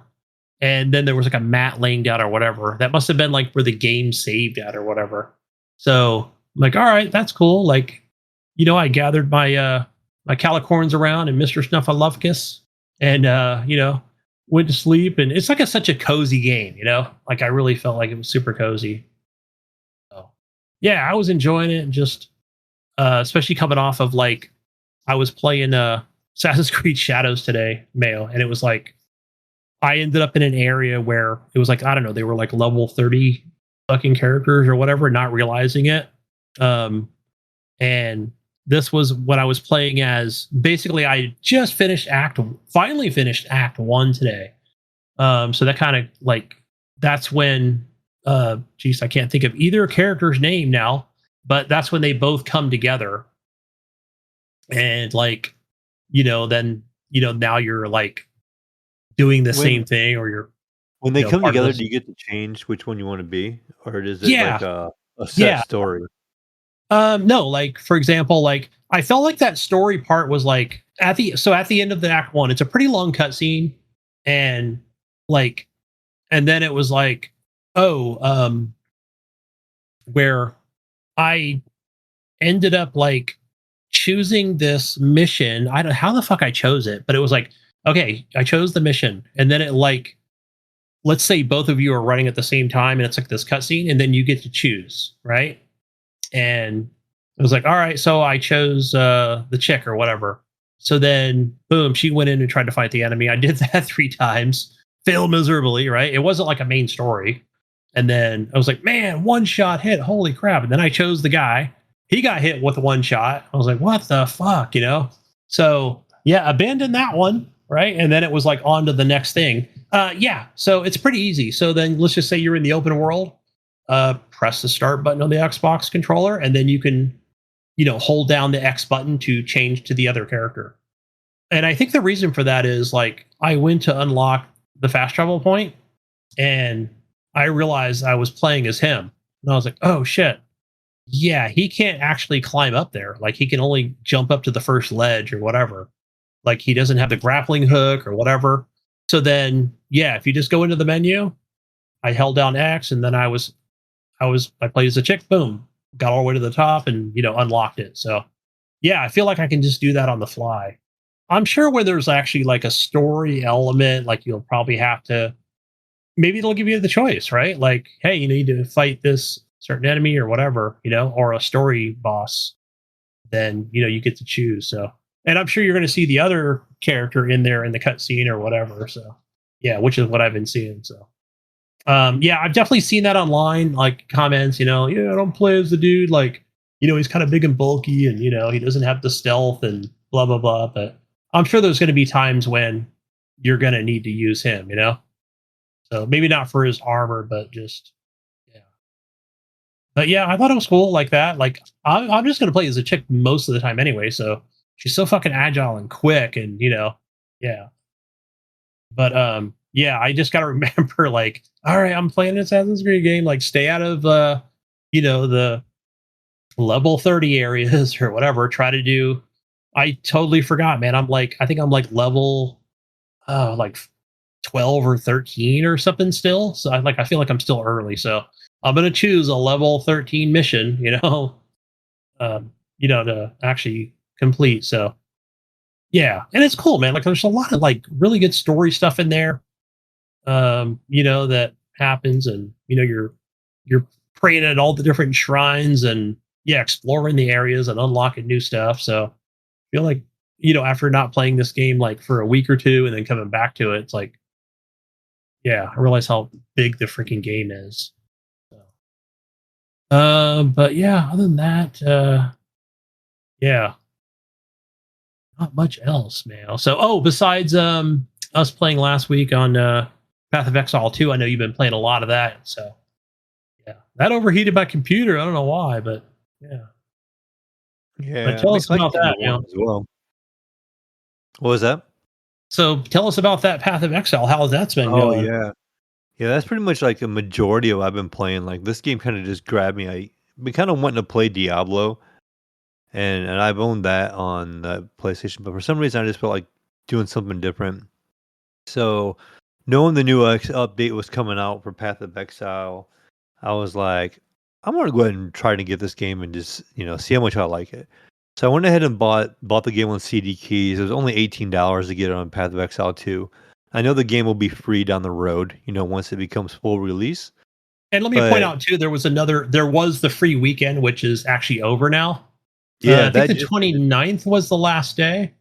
So, but I'm sure there's going to be another one. So people keep an eye out on Steam, or even, yeah, till this game is 1.0 or whatever it is, or yeah, a and complete then thing. they will kind of do the Fortnite route after that, where they keep themselves financially alive by the shop, where you can get a bunch of skins and stuff like that. There are a few things in the shop I did find that are pretty helpful to the game. Nothing's pay to win, but I did spend a little bit of money on the shop. I bought these so you have like an inventory, your stash that's in the game. Yes, They yes. have special tabs, and then it'll sort all your inventory for you.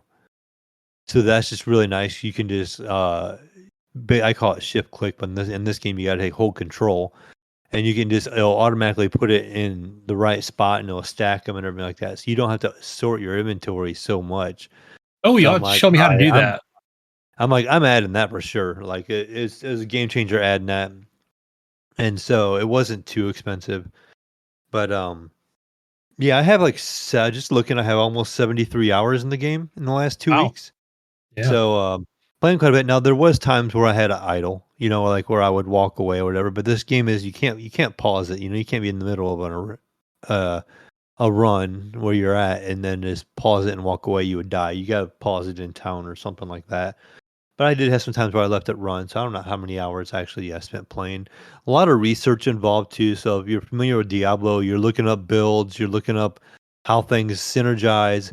Except for this is just way more complex. Like the skill tree is just enormous, but you gotta kind of break it down by your class because the skills tree shows every class.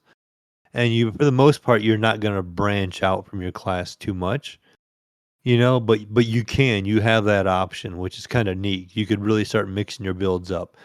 And then the way the game works as well is like your skills aren't really bound to your character, they're bound to the weapons that you're carrying. So you can really change your abilities up by what weapon you're carrying. and like you could even just change it. Like you could be, I'm a sorcerer right now, and I could almost make it like a necromancer, where I can summon minions as a sorcerer if I wanted to put spec into that class at all. So like you can make them a little stronger and stuff like that. But the game is a lot of fun, a lot of builds, a lot of like I said, figuring things out. How does this synergize with that, and how does it make like massive damage? And the story itself is probably right now maybe 25 to 30 hours long for the campaign. Hmm. That you can do up to the fourth act, the third act. They just had an update this weekend with the live, free update, and they added a whole new act, which adds quite a bit, I guess. They added some stuff in the regular acts as well, through 1 through 3. They have these things. I don't know if you get to see it yet, Gunny, but they have the Bizzle, I think they call it. And basically, you can play any level. Like in Act 1, you're going along and you see these, like, on the map, you'll see like these little green dots. And it's like a crack in the ground where these enemies come up out of it. And it'll be the same enemies that are in that level, but they get like infused like with this glowing like green essence to them. And they're way stronger. And a whole bunch of them will come out of the hole. And if you can defeat it, I'll have like an elite character with it. And once you defeat that, a reward will pop up, and you can collect that, and usually take either gear or something. So you're like, it gives you a reason to kind of attack those, but they're more difficult than a normal enemy. So you're like, okay, it's not quite a boss, but it's also not quite normal trash mobs in the level where you're in. So Yeah, I don't think I've that's kind of seen neat. that yet. No, because I only played that one time last week.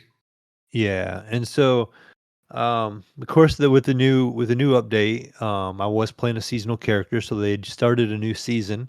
So that character got moved over to standard, and like I could play with you, Gunny, 'cause I think you were playing in standard, so I could, I still have access to that character. But with the new season, I can't use that character yet. So I created a new class, and I've been playing through it, and I'm not as far as I was with the other character, but I'm getting there. And so but now I'm curious to see what the next chapter is, the next act will be like, and what's going on there and stuff. So, I'll just always looking online now at builds, watching YouTube videos of builds and stuff, and there's so many possibilities and so many options that you have. How you can Yeah, mix like up the build. I looked at that like the freaking oh, not the perk system, but what's the your points or whatever, like in that. And then you were like, then I saw you stream it. I'm like, you've not seen this yet, huh? I'm like, I have not. Like, I've not seen it. Like, your freaking where you put your points at or whatever. Like, it's like a whole new thing. Oh, like the ones there's a secondary skill tree you get as well by your Yeah. subclass. You Yes. ascend to Yes. another. Yeah. Yeah. I haven't ascended yet, so I'm like, being only level 14 or 16. Yeah, you won't ascend until like in the second act. You have to defeat these trials, and you'll go through, and that's like an optional. I think they want to say it's like level like 20, 22 or 23 is I think when you want to be around there. Mhm. And you have to go in and do these challenges. And it reminds me of something like Slay the Spire, and honestly. So you go into this area, right? And you start the challenge, and the screen will show where you're at. It's like a square, and it'll branch off into like 4 squares, and then it'll branch off into like 3, and you can pick your path, kind of like you would in like Slay the Spire. You're like, Right. oh, if you go to this one, you can go to the after you beat that level, you have 2 options, and you can go to this one or this one, and they'll give you rewards like you have like a limited amount of health on that run, and you can't recharge your health like you would normally in the game. So once you beat this challenge is when you unlock your secondary, they call it an ascension, and you get like some more abilities and stuff to it. It significantly improves your character, makes it a lot Okay. stronger. And so, but you don't get that until a little ways into the second act. So you're not too far away. 'Cause I think you're about done with the first act from what I've seen. Yeah, So yeah. you're not too far I just away. gotta keep exploring that area to complete that task or whatever that mission. And if you need help, I think you said you were stuck on a boss. I could use my other character now that got moved that I was using, and could come over and help you now because we're in the same league in that aspect on that one. You know when you're My in new that character. house and it's got like several different like go to the basement, go here, go there, and it's like like I'm all turned around and twisted now to where I need to go, Yeah, sometimes it's kind of hard to figure out where you got to go. You just got to kind of read it and just look at your map a lot too, because it'll mark it on your map, and then you just got to like explore the area and find all the exits on the map. So sometimes each you could go to a zone and it could have 2 exits, and so you got to like look for the right exit. But Right. Yeah. I thought I went everywhere, and then you get turned around and yeah. It's like, yeah, you oh, got to now I really know. watch your map and go to the unexplored zones. If you know there's 2 exits and you've only found one, you're like, okay, I know I got to go this way. But it's a Yeah, but lot of fun. I'm definitely having fun playing as an archer. Yeah. Yeah, I definitely like ranged in this game. That's what I've done in all my classes so far I've played. Um, but yeah, I know like Nightprawn, he jumped on the free weekend and he checked it out because he seen I was playing it quite a bit. And he messaged me and asked me if it was any good. And I'm like, yeah, I'm really enjoying it, and I bought it and stuff. I told him how he could get it on CD keys for a lot cheaper. And, so I don't think he bought it yet, but he may have. I'm not positive now. But he was playing on the free weekend. So, Okay. Yeah. and he was enjoying it. I did play with him one night, and I played with a couple other people in some different nights. I've been playing with my son quite a bit. We did the last season. We pretty much did the campaign together all the way up to Act 3, and then when they add this new act, we haven't gotten together as much. He just finished Act 2. I'm about halfway through Act 2, so I got get used to this new build. It's a new character class, and there's a couple little new uh, abilities I need that I want to add to it and stuff, so to make it a little stronger against bosses because it's like an AOE build, so it does a bunch of damage against a lot of enemies on screen at once, but it doesn't do much damage against a boss. So when I do a boss fight, it's like a long, drawn out fight, and I'm just like, oh, it's taking forever. So I have a couple new skills I can unlock now that will help with that. So when I get a chance, I will log back in and get those skills and then go from there. And that's the way the game works too. It's weird because you get these what they call skill gems, and you can instead of leveling or something like that you would in Diablo, when you find a skill gem, you can what they call cut it, and then you can pick a skill, and you can just add that to your arsenal of weapons or buffs or perks or whatever, and you can use any class. Like if I wanted a skill out of the a warrior or something like that, like a barbarian, I could technically craft one of their skills. But and then that's where you can really start mixing things up. Is there's different once you get a skill, there's also a gem that is a support gem that will support those skills. So once you have a skill, you find these support gems, and you basically can put them in a socket, and it will enhance your skill even more. And it could be something like an easy example is one called piercing. Um, you may be having a thing where you fire like an electric bolt and it stops at like the first person. Well, piercing it will travel through the person to the next one, or Right. Kind of like a but Diablo. it Yeah. I think I but have it it. might A couple of those. do like it'll do 50% less damage.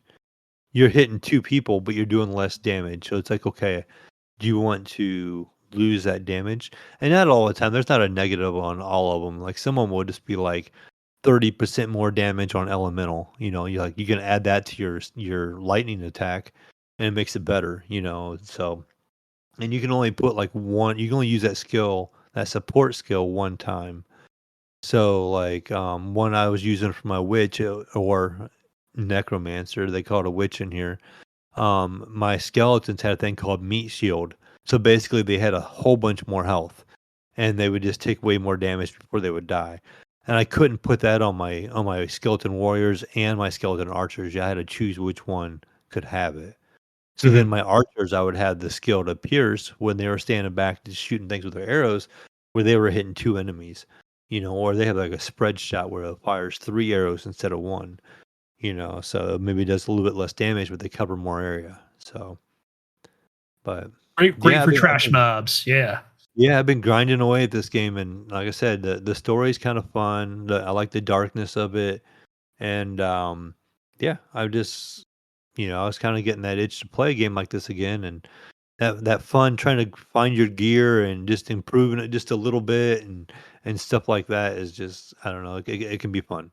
Looking for a new headpiece or a new thing of boots to make your character just a little bit faster or something. You're always looking at the shops, and I think from the new update they have a almost like a marketplace in there. You can actually go in and buy items. You can sell your items in there now. I don't know if it's real money or in-game currency. I don't even know. I haven't even tried it yet. But I do know they just added that, or they're getting ready to add that in this update. So, but I haven't looked for it yet. Yeah, I haven't dabbled too much in that either. The first thing I ever bought was with the your $10 credit. If you're Mhm. early adopter to the game, like I bought inventory for sure. Yeah, and they have skins, they have pets and all that kind of stuff too. They have portals when you make a town portal or something like that. You can get special effects. They have all these like wings and backpack type things you can put on your characters now, on hoods and stuff like that. But I haven't messed with that because that stuff's kind of expensive, honestly. So, a pet I think is $20, I think, which is a lot to have a pet running around with you. Yeah, But considering it not as doesn't bad do as anything, Diablo's horse it's, armor. yeah.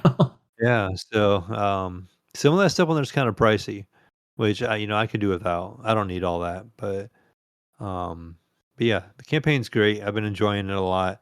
Like I said, I've been playing my second time around now. I've been enjoying it quite a bit. Nice. The game I Hell definitely yeah. feel like I've been grinding for quite some time yet. Even though I have some time off from work yet, that I'm pretty much playing it when I can. I Yeah, it's haven't a turned great my game. PlayStation on. The only thing I think it was last week I finished it since we didn't record last week. I did finally beat Balatro. I beat that on mobile, and yeah, I mean I was determined to beat that game, and finally got a completed run on that. It just kept unlocking more cards, and once I started getting more of the Jokers unlocked and stuff like that, I have it on Steam, but I had more unlocks on mobile because they don't link. And so I was like, well, I'm just gonna keep playing the mobile version since I had more of it unlocked. So I just played it on my tablet. And but yeah, I was able to go ahead and finally beat a run on that. And then it unlocks more runs and some alternate runs you can do. But you know, good game. I enjoy it. But that's pretty much it. Like I said, it's pretty much been all Path of Exile for me. A little bit of Battlefield 6 when the beta, when they had that going on, I was playing that with Jesus and Brink. We played a couple of times, and I'm just mediocre at that game, so it's like I enjoy it. It's a lot Me of too. fun. I love it. I love doing the like trying to capture the points and or doing the rush type stuff. But yeah, I love the hecticness of it. Everything exploding and everything going nuts and stuff. And I like how like pushing objectives is more the goal than kills and stuff like that. So I have fun playing that. Especially if you want Yeah. to try true to your class. If you want to be a medic and you're just out there just not worried about kills and you're literally just reviving people and just trying to be a support character, it's kind of you like you can impact the game in other ways You know what because it that doesn't new count as death. the new I guess I don't know if you want to call it an ability with the medic where you can take your teammate whatever who's down and like drag them back Oh from yeah, that's kind of fun. You combat. kind of drag it I around to wonder if cover. that's going to be used a lot or like is that going to be helpful? I I mean, it I looked feel cool in the like it is. trailer, I like but there's times when you die out like in an open passageway and you can grab them and pull them to cover and then revive them right away, and that way they have a chance. Not when they yeah, it's respawn and just true. Yeah, die right away. So right. many times I've seen that happen, I or I've just done wonder that how with many. Jesus or Yeah, whatever. how much people are going to use that, versus just are they just going to run up and fucking stab with a syringe or like or are they That going to happens actually drag them sometimes where back? they use like the little electric shock thing, where you just see a guy run around Oh, the and he's just defibrillator. shocking That's right. everybody, Yeah, getting the revives. and you Yeah. you get revived in a really bad spot because you already died there once and you're exposed, but you just never know sometimes. But yeah, that whole Right. dragging them to cover is kind of fun. I like that. Like there's a Yeah, little I bit hope of that gets strategy used to it more. as a medic. You're like, oh, I'm get this guy to cover so I can res him and him have a chance. Yeah, he doesn't have to respawn. Yeah. But Yeah, yeah, I was looking at a video that brings of the most recent beta, and it was showing some guy. So you apparently like snipers can have like a ladder as like a gadget, and they can use these ladders to get up rooftops. oh no, And then Oh, cool. I so haven't you seen can that. so you put the ladder up and you climb up, and you can pick up the ladder when you're up on the roof.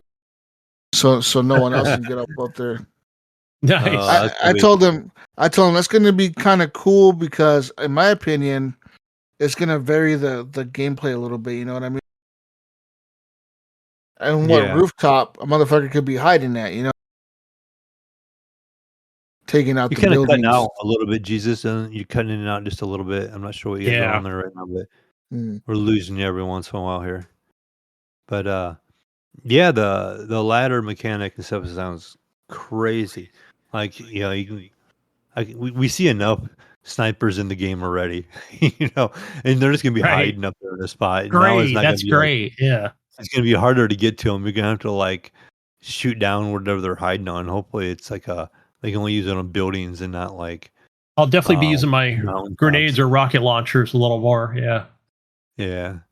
Rely on an airplane to come by or helicopters to kill them or something. I don't know. Yeah. But yeah, that'd be interesting having that. Have they said anything about perks with any other characters then or No, not yet. I haven't heard anything about any of the other perks. gotcha. But yeah, that's pretty much all I've been playing. Like I said, is just a little bit of Battlefield, Path of Exile, and Balatro, and then you know, pretty much playing more Path of Exile as I go this week yet. Path of Exile 2. Yes. All right, Jesus, like that leads the news time. Well, yeah, I guess it's news time. Beep, beep, beep. Beep, beep. Beep beep beep. Yeah, news time. All right, gentlemen, it's time for some news here. Okay, first piece of news that I have for you is uh, Valve news for Mayo here. Valve Steam.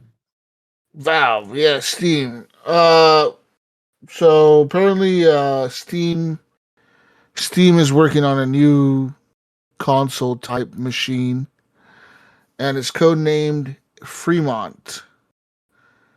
That's right. Um,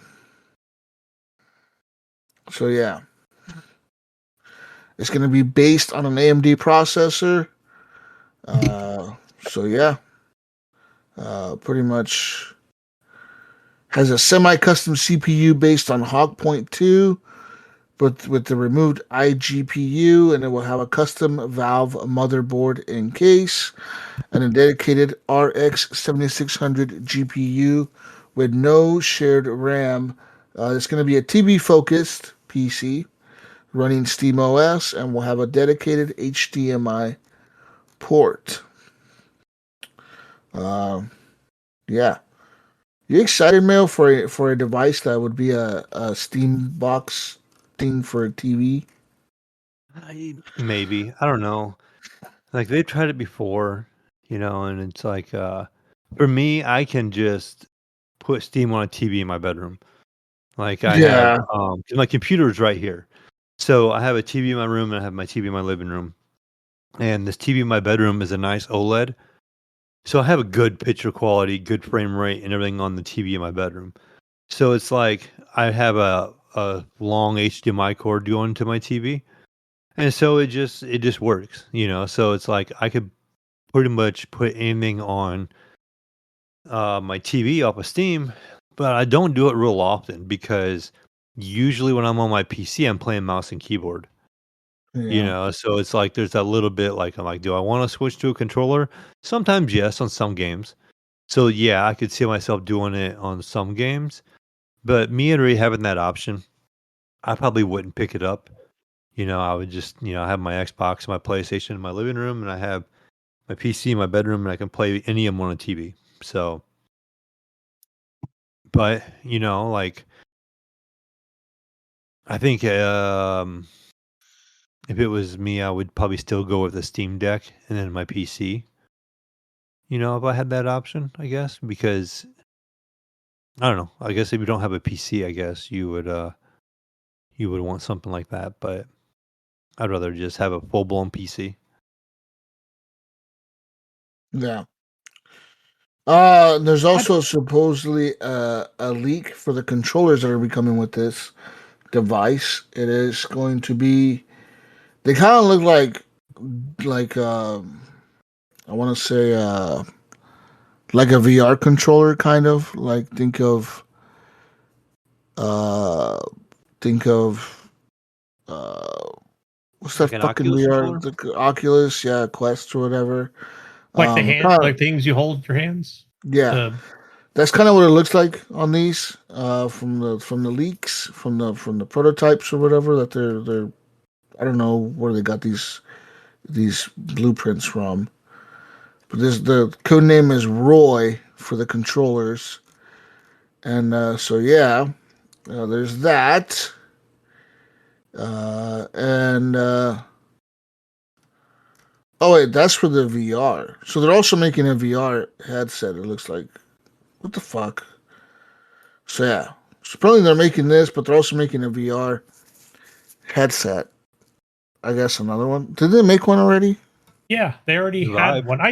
I thought you bought one, Jesus. I thought you played No, I what's the bought. Half-Life game, Alex or I whatever? had an Oculus. That's what I had. They Yeah. made They VR have a games, but do they have like a dedicated VR headset? That's a Yeah. Steam one. Yeah. What's it called? The Vive, That's What the is it Steam called? thing. right? And it wasn't a Vive? I haven't looked at VR Is in it? so long. Isn't that HTC though? The HTC is the company that makes the Vive.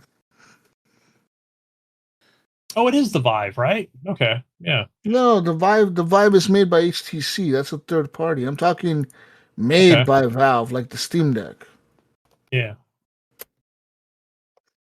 Yeah. Um, Anyways, yeah. so whatever. We might get new hardware from Steam being released here in the next few years. That's funny. Whatever. It's funny how we're like so out of VR. I can't remember the name and all that. So I had to Right. like Yeah. double check. I thought you I'm bought it. like, Yeah. what was Oh, that? the Index, wasn't it? I don't know. But I'll just say like on this, like this. So this news, Jesus, of this rumored device box or whatever, pops up every 6 months, 1 year, whatever. I don't know. I mean, are they just not doing? I just don't see them coming back. Like, I feel like they're doing good enough with the Steam Deck or whatever that I'm sure they're going to have some kind of announcement for Steam Deck 2 or whatever, next year. I mean, that's the rumor also. But yeah, I don't know if they, I don't know. I just can't see them coming out with another, console type or whatever. I do. I think PCs are more popular than ever at this point, Yeah, I and do. I, I and think so I, as well. and I can see them competing with the PS6 and the Xbox, whatever next Xbox is called. Xbox, I never look at Xbox it, Jesus. X I never, Series X. yeah. Like, I never look at it as like, hey, this is going to be, like we're going to compete with, the PlayStation 6 and the next I think they Xbox or will. whatever. I think they but will. but they definitely want a piece of part of their lunch, right? Like they want a part of it. And I think they want to compete. I think they can compete because if you look at streamers, 99% of them are streaming on the PC. yeah. That's what the kids want nowadays. Kids don't want consoles. Kids want PCs and shit that can stream shit. That's what they want. Giving them a cheaper version of a PC that you can put in a console, like some parent can go buy this $600 box. You could buy a $700 PS6 or a $700 PC, the kid is going to ask for the PC 90% of the time. I feel like.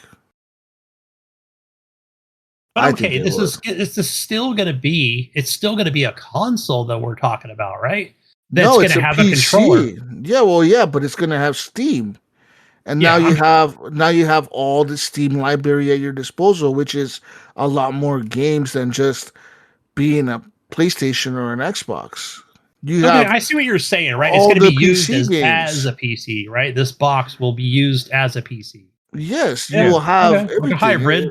It's a Yeah. And PC. technically, you'll have some of your PlayStation games on there and your Xbox games on there. Yeah, you'll have all your Xbox games on there and some of your PlayStation games on there. So you will have the best of both worlds or whatever if you just buy this Steam thing or whatever. You know, I have a theory, Jesus. I have a theory. This is coming from me, not from any YouTuber or anybody else. And I probably have said this before, but definitely, I think that the next, like we've already talked about this in length about the next Xbox, but so yeah, and it's obviously rumored, and I've seen Justin Legary talk about it about the next Xbox having Steam, enabled games or whatever that will play, a lot of games that are on the fucking, on Steam or whatever, whether it's a PlayStation game or some other AAA game, and how that's going to work with other AAA games. Like, because like you said, Microsoft doesn't care. Like, hey, if you bought it on Steam, man, that's cool. You played it, you bought it on Xbox, cool. Buy it on the PlayStation 5. We like that too. Whatever, as long as you're buying our games and shit. But I do think that, like, I bet it'll be a collaboration between Asus, right? Like, they're making the ROG, right? That's coming out pretty soon.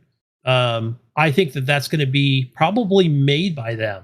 What do you think? I think that next Xbox will be made by ROG or whatever. I think Microsoft's going to give them the keys to say, hey, man, this is how, we want it. And this is how we've always,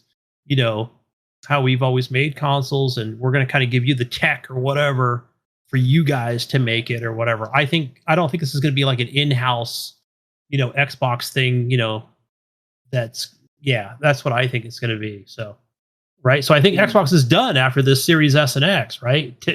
Technically, I think they're done. I think they're going to hand the keys over to, Asus. I don't think it's a bad thing. I think that they're like, hey, if you could make this. They've been making computer parts for a very long time. Yeah, and definitely I see it where I think they're going to see how this ROG does. I don't think they're going to be like, hey, man, you got to sell 7 million of these fucking ROG Xbox branded things, because they're already out, right? They're already a thing, It just, this one has an Xbox button to it, and I think probably and it has the the Xbox UI, right? So that's going to be the difference between what's currently out and what's coming out next month or whenever the ROG X comes out. But yeah, that's what I definitely see that, right? Where that's, yeah, and then I can definitely see, like, you're talking about Steam coming in with their new Steam box, and it's basically going to act as a PC or whatever, but that it's just going to run on on the the Steam UI or whatever they call it. So yeah, but pretty much PC like, right? Except it'll be Linux, versus a Windows type style device. So right, that's the future, right? So yeah, I can definitely see it. Like you said, with the portable already being with ROG and stuff, I could see them doing something like that for Microsoft. yeah, Just yep. continuing to do development for them or whatever. I mean, make it similar to a PC, I guess. Right. And I think it would be cool, right? If they made that style box and it's got windows, and you can get more, I don't know, like, yeah, maybe a better fucking GPU or whatever in it, right? So yeah, faster frames, and yeah, more mods, and yeah, more games. Speaking of more games, next piece of news I have is Escape from Tarkov is finally coming out to 1.0. This came out in a post by Battlestate head of studio Nikita Buyanov, who posted a gif of some old chap pressing the Steam button on an iron and looking pleased with themselves. And they said, yes, the page on Steam will be available soon, and all the details later. That's what they quoted. Uh, so Tarkov has been in early access for about 8 years now, and it's come with some significant price tags and has on occasion made their player base mad with various monetization decisions. So people are asking, are existing players going to be able to add the game they've already paid for to their Steam libraries? Or is this going to be a whole new purchase? Nobody really knows. They haven't addressed this yet. But they responded to one rude player ranting about the game releasing on Steam by telling them, "Please eat a bag of dicks. In Soviet Russia, dev trolls you." That's what they told him. Okay. Wow. Eat a bag of dicks, you fucking. Yeah. No, I don't. Says I don't. here, Go ahead. it's going to be released in version 1.0 on November 15th. So yeah, they said over the last 8 years it's been in beta. It has received over 400 updates. It said we would like to express our sincere gratitude to every player whose dedication and active participation throughout the testing period played a key role in the development of Escape from Tarkov. So there's that. I can already answer the first question because it just seems to make a whole lot of sense.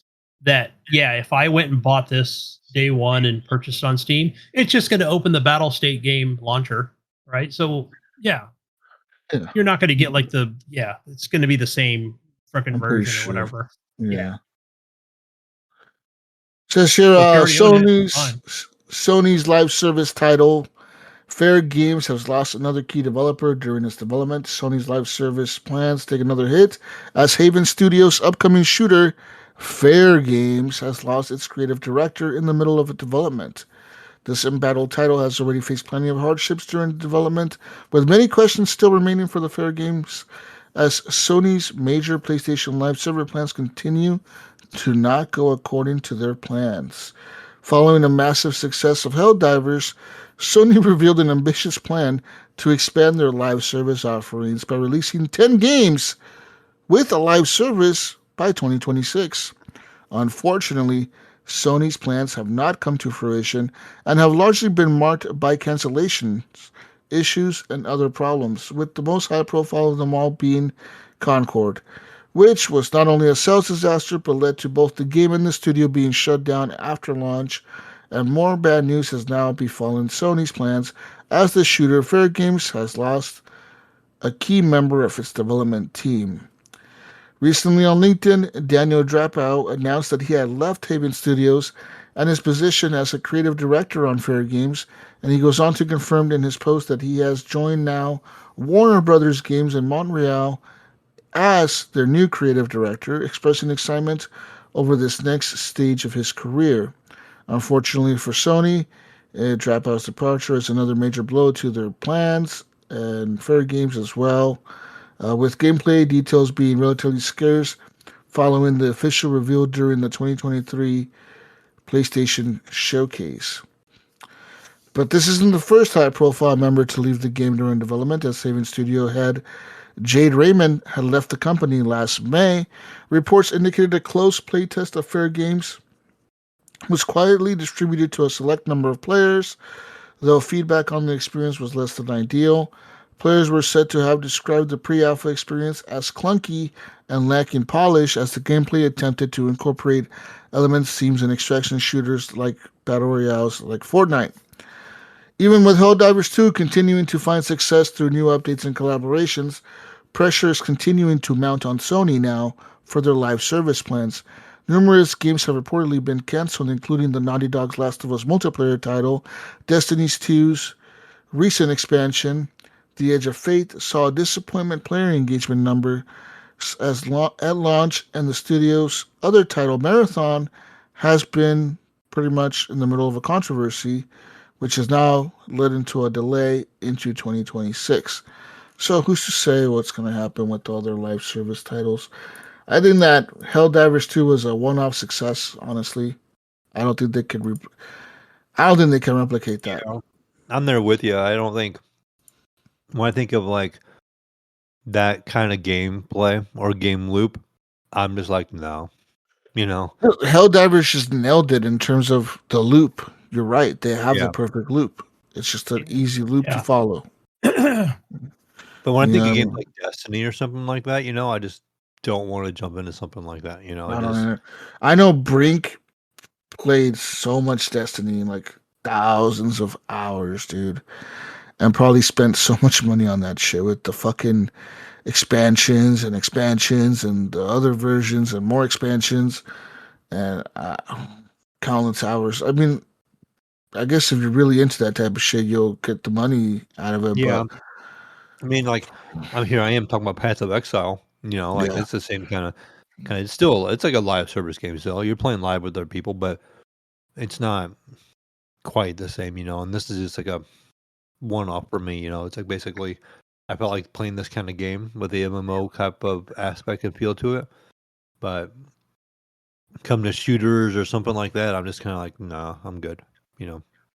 Yeah, so it begs the question now with Pete Parsons out from Bungie after 23 years. Like, we're seeing this guy out from another PlayStation studio, like crazy. But yeah, it makes me wonder. Like, I don't know. Like, I think I'm still gonna say I think that game Marathon is still gonna be a thing. What it'll I actually think be, I so have too. no idea. But I think they're too far in development to cancel it. yeah, yeah, I think this is like obviously a stumbling block with the guy with Pete out, but yeah, like it's I don't know. I don't think we're going to see this game for a couple more years. The best move is to just pay the dude and say, "Hey, man, we're going to use your art. We're going to pay Yeah, you." they have Hey, not you they know have what? not talked about it, You Jesus, know since what?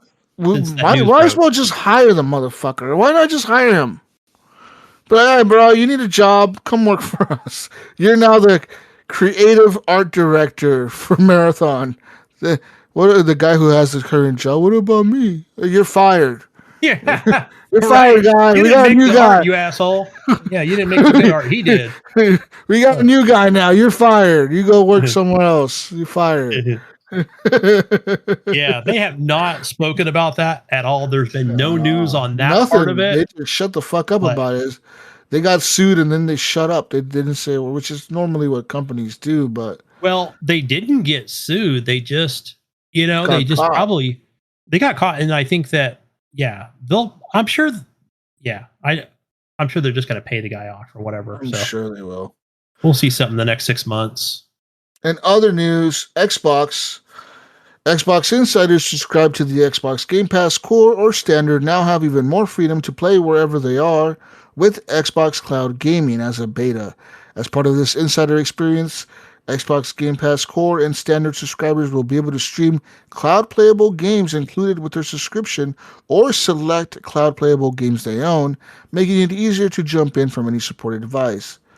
It says here, they're also expanding the ways players can experience PC gaming through Xbox Game Pass. As part of testing, Xbox insiders subscribed to Game Pass Core or Standard will, for the first time, gain access to PC versions of select titles, giving you even more flexibility and choice to play on a PC or Windows handheld.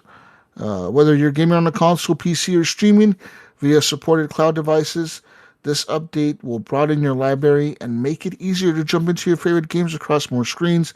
And if you're not a part of the Xbox Insider program yet and you want to help create the future of Xbox, you can join the Xbox Insider program, whatever. Says here, but if you want even more, Mayo, you can join Game Pass Ultimate, which provides access to hundreds of games across console, PC, and cloud, day one games, online console multiplayer, and additional benefits like an EA Play membership at no extra cost, in-game benefits across Riot titles, Quest, and discounts on the games in the library. So there's that. Cloud gaming apparently is being expanded now on the Xbox, which is cool. Well, good. Not only the ultimate people, but everyone else gets to experience it now too. Yeah, because I only have PC Game Pass, right? So then I'm not paying the ultimate price for cloud game, even though I really don't have much interest in cloud gaming. Yeah, but it's nice to see. Hopefully, they can definitely expand that to PC gamers as well without having to pay $20+ a month on that. So Yeah. wait, Jesus, I just had an add-on article to that. It was just talking about Xbox making it easier to pick up games on console, PC, and more, especially with the ROG Ally coming out. But I thought that was already a thing, right? With the Azure servers and kind of pick up and play from where you left off. So it looks like they're just rebranding on what they're calling it now. So they're calling it Xbox Play History, which is how you start syncing across consoles, PC, and eventually the ROG Xbox Ally. So thanks to an August update rolling out now. So, but yeah, you're already able to do that. So it's not really a new thing. So I can do it from my X and then come over here on the PC Game Pass and pick up where I left off. Nice. It syncs. Also, if you are excited for this, Mayo at 11 a.m. Pacific Time, 2 p.m. Eastern on Wednesday, September 3rd, prepare for a deep dive on 007 First Light. This is an IO interactive game. During a special State of Play by PlayStation, they will have a deep dive for this. The development team on IO Interactive declassifies the new gameplay on James Bond's upcoming espionage action adventure thrill ride. So they're gonna have 30 minutes of gameplay for each in a playthrough of Bond's first mission as an MI6 recruit. This section includes everything from a high-speed car chase to on-foot stealth sequences and shootouts. Yeah, that's right. I mean, we're bringing back some old IPs, right? We brought back Indiana Jones, and we all enjoyed that. So a James Bond story game could be fun. I know a lot of people were young James Bond, not an old James Bond, a young one. Yeah, we don't need an old fucking guy in there. But remember, was it GoldenEye? I never really played it. Like, I know that was like one of the most popular. God, dude, I fucking love that game. That game, yeah. But you know what my favorite game was? I forgot the actual title for the 007 James Bond game, but back on the Xbox 360, the multiplayer was made by Treyarch. And that was so much fun. It was basically a James Bond Call of Duty map. They had, it might have been 1 or 2 maps or whatever. Yeah, those were fun. Using Other news, another PlayStation news, a new leak from an insider has revealed some more details about the new PS6 handheld codenamed Canis, including their specs and price targets and release windows. Says here, we're edging closer to the next generation of consoles, and all eyes are starting to peek at what's coming after PS5 and Xbox Series X and S. And one of the loudest rumors right now is Sony's building a true handheld for the next gen, not a streaming device, but a device that runs games natively. Until recently, we only had a rough hint of what that might be. And now a new report from an insider and content creator, Moore's Law is Dead, goes much deeper, sharing what he says are up-to-date details from internal documentation, which includes architecture, clocks, memory bus, performance targets, and even a high-level price thinking. Says here, what's included? According to this person, Canis is an AMD-powered native play handheld Mayo that can dock via USB-C video out for higher performance. Very much a play-on-the-go, plug into a TV at home approach. In docked mode, the GPU will target a higher clock rate. In handheld mode, it scales down for battery life. And it says here, in terms of a quick overview of the leaked specs, the chip is a monolithic APU made on a TSMC 3 nanometer, roughly 135 millimeters, with a 4+2 CPU layout, 4 Zen 6 cores for games, and 2 low-power Zen 6 cores for the OS and background task. They're saying that they're pushing the OS to those LP cores, frees about 20% CPU headroom for games. It's going to have DDR5 memory, support up to 48 gigabytes, and they expect about 24 to 36 realistic launch configuration. Blah, blah, blah, blah, blah. Well, I want prices. All right, Mayo. I'm looking for the prices here. So far, it sounds like we're making a switch. Well, it's going to be about half as powerful as the PS5 undocked, and about 3/4 of the power of a PS5 while it is docked. It says here the budget model will likely range between $300 and $400, and the normal model or the handheld model will range around $400 to $500. But the Orion, which is the home console, the PS6, they say that that's going to probably range from $550 to $700. So they're saying that this is going to be probably a couple $100 cheaper than the regular console. But this will play native games on this device. Now, is it going to play PS6 games? We don't know. I don't know. We don't know anything about that. So I don't know if it's going to be a partner device to the PS6. Well, I'm assuming it will be, right? You probably stream your PS6 to it like a portal. But it looks very much. I'm pretty sure it's going to be like a portal looking thing. Yeah, Well, yes, that's the thicker, probably thicker, right? Because of the being able to play games natively on there. Probably going to be a thicker device. Because all the portal is, man, it's really light. But I mean, all it is a screen and a controller's attached to it. I mean, there's nothing in it really. Like, all it has is a fucking some kind of Wi-Fi signal shit that reads Wi-Fi, and you're just streaming something to it. Whether this device is probably going to be a little bit thicker, probably more expensive for sure. yeah. But I think that's a good price point, right? Keeping it say you keep it at 400 for a handheld, 400. Keep it the portal. You keep the portal. You bring it forward to the PS6. So now you have a portal that starts at 200. You stream your PS6 to the portal. If you want to just stream your PS6. But if you want a handheld PS6, you buy this device. And if you want a regular PS6, you buy the PS6. The problem that I see though with this is if it does play native PlayStation 6 games, guys, right? Remember the issue we had this generation with the Series S being a lower powered system? The developers were holding back the Series X because they couldn't utilize all the power the Series X has because they have to dumb shit down for the Series S. So developers are cutting corners and being cheap about shit. And they're like, well, fuck it. We're just going to cut corners all across the board here. Like, is this going to be another situation of those where like, oh, well, we got this fucking handheld we got to develop for now. I guess we're going to have to cut corners. Yeah. We can't push the PS6 to its full potential because now we got to develop for a fucking handheld that's only as powerful, not even as a full PS5, like 3/4 of a PS5. So now we got to develop for that. We got to develop for the PS5 Pro. And now we also develop for the PS6. Now they're developing for 3 different consoles, right? Think about that. Because I'm sure the PS5 and the PS6 are going to have a lifetime where they're kind of together, you know, like the PS5 will carry over a couple years or 3 years into the next gen. And I'm sure the PS5 Pro might even go longer than that, right? Because it's a beefier system, right?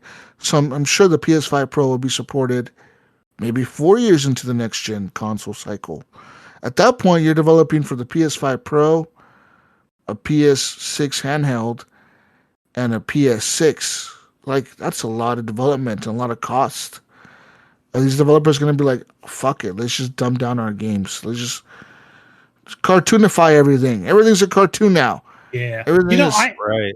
Fortnite. I don't think this is true. I don't think. Oh, so what are they saying? That basically that this is going to be announced with the PlayStation 6 actual plug-in home console. That, yeah, huh? I don't know. I don't see Sony doing it, and that'll launch at the same time as the PS6, which is supposed to be. I can see 2027. Is the release date supposedly? Right. I would say so, right? Because I know it's way too early for the next gens to be announced or whatever, or even teased at this point. Rumored, okay. But yeah, that I know what you're saying, Jesus. That's going to be interesting, right? This would be like this handheld would be like the S version, right? Of like how Xbox is S version. Yeah. It would have to have it's going to have lower memory, right? Like it's just even with a high end, chip in there, to run the AAA games for the PlayStation 6. I mean, it also gives them a chance to like Jesus was saying, you could have a $200 portal. You could have a $400 to $500 handheld. They'll match the price of whatever Nintendo does, right? To compete with the Switch, and then they can make their PS6 come out and it'll be $700, and they can justify it. Be like, oh, it's just a little bit, it's more powerful than the handheld. And that's 500. Then you're gonna pay 700 for our PS6. So I can see a $700 price point and a 500 and a 200. And then you're covering everything. You're covering all the price points. You're covering the cheap end, the middle, and the high end. Like you're covering all of them. I think they could do it. Yeah, I think so too. Even though the portal is a support device, we really can't play games by it. I mean, I guess if you're streaming only cloud games to it, it could play by itself, but not. It accompanies PlayStation 5. Yeah, it's a companion. It's a companion device. Yeah. Speaking of companions, the Battlefield 6 won't have any companions with ray tracing. That's right. Not at launch. That's right. Says here, Battlefield 6 beta proved more successful than EA could have ever hoped for, peaking at 521,000 concurrent players on Steam during the first weekend, Mayo. According to the development team DICE, a group of EA-owned studios, which is now collectively known as Battlefield Studios, a meaningful percentage of players who played the open beta did so, Mayo, on really low-end hardware. With some people even playing on rigs below the game's minimum specs. Predicting this, Battlefield Studios has been focused on optimizing the game for low-end hardware for quite some time, at the expense of some high-end graphical features like ray tracing. Performance is their priority, they said.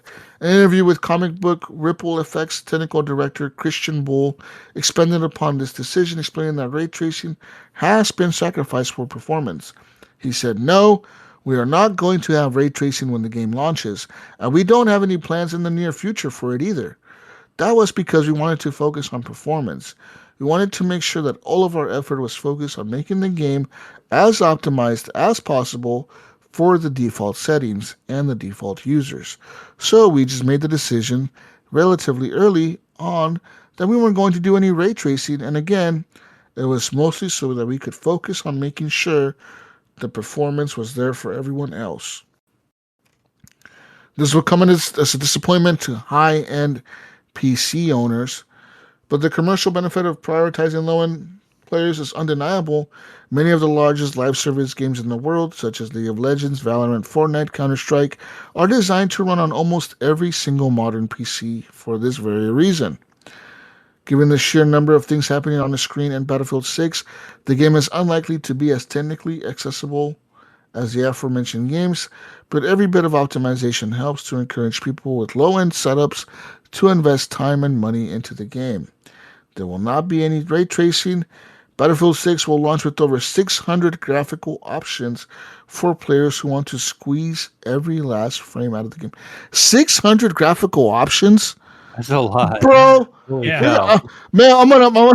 Hey, Mayo, this is gonna be me and you after the first week of Battlefield. Yeah. So how'd you get it? I got it on Steam. Yeah, me too. Yeah. So I spent the first 3-4 days just going through the first 300 settings of the game. And the next 4 days, I went to the other 300 settings, and I didn't like what they did, so I had to go back again and mess with the other 300 that I messed with at first, and go back to the other 600 fucking settings. Why do we need 600 settings? Yeah, this is like Brink's. This is Brink's dream game right here. He's gonna fucking just play with the settings. 600 fucking settings. Who the fuck thought that was a good idea? I want to know which guy at DICE. Game in itself with Brink. We're gonna see. You know what's gonna happen? We're gonna see Brink. We're gonna see like hours played 30. Right? We're gonna see rank 1. Like what the fuck? What the How fuck? the fuck are you rank 1 with 30 hours? Yeah. Brink is gonna bring 6 months from now. I'll have 500 hours into the game, and he's still like rank 5. All he does is fuck with the settings all day long every time he launches the game. Oh, Benchmark test number 74. Yeah, I've been running benchmarks every week, guys. I've just been trying to find the optimal settings. I just can't figure it out. Oh shit! Oh, this is Brink's dream game right here. They listened to what the people wanted. All right, Brink wanted all the graphical settings, and they said, "You know what, Brink, we got you, bro. 600 settings are coming your way." A game within a game. Yeah. 600 settings? What could that even possibly be? I can't even think of like 600 things that you can change. What the fuck can that possibly I be? no idea either. I mean, I've seen games like Cyberpunk and Red Dead and like a few other games that had quite a bit of settings, but It's going to be like probably some 600? color gamma settings that are going to What be like color? advanced What settings resolution? within the advanced setting. What resolution do you want the eyeballs to be? Do you want their eyebrows to be detailed or non-detailed? Fucking, Right. like a dumbass. Like their fingernails. Do you want dust to collect on the fingernail or no dust? Like just like what the fuck are they gonna change? 600 fucking. I cannot think of that many settings. What the fuck? That is insane. There ain't no way. Yeah. They probably meant 60. This is a typo, right? Like they probably Yeah, I meant would 60. think. Gotta be. There ain't Yeah, no 600. I couldn't even think of close to it. Not even. I couldn't think of half of that. Like 300 would be overkill. that's the fuck. There ain't no way, dude. There ain't no I fucking way. I thought Call of Duty yeah, like Modern Warfare had a lot of settings to it, but yeah, nowhere close to even more than 20 or 30 different things you can even click on. They had to have meant 60, bro. They had to like the whoever wrote this article had to have wrote. Put an extra zero. You put put too many zeros in there. Too many zeros. 6,000 settings.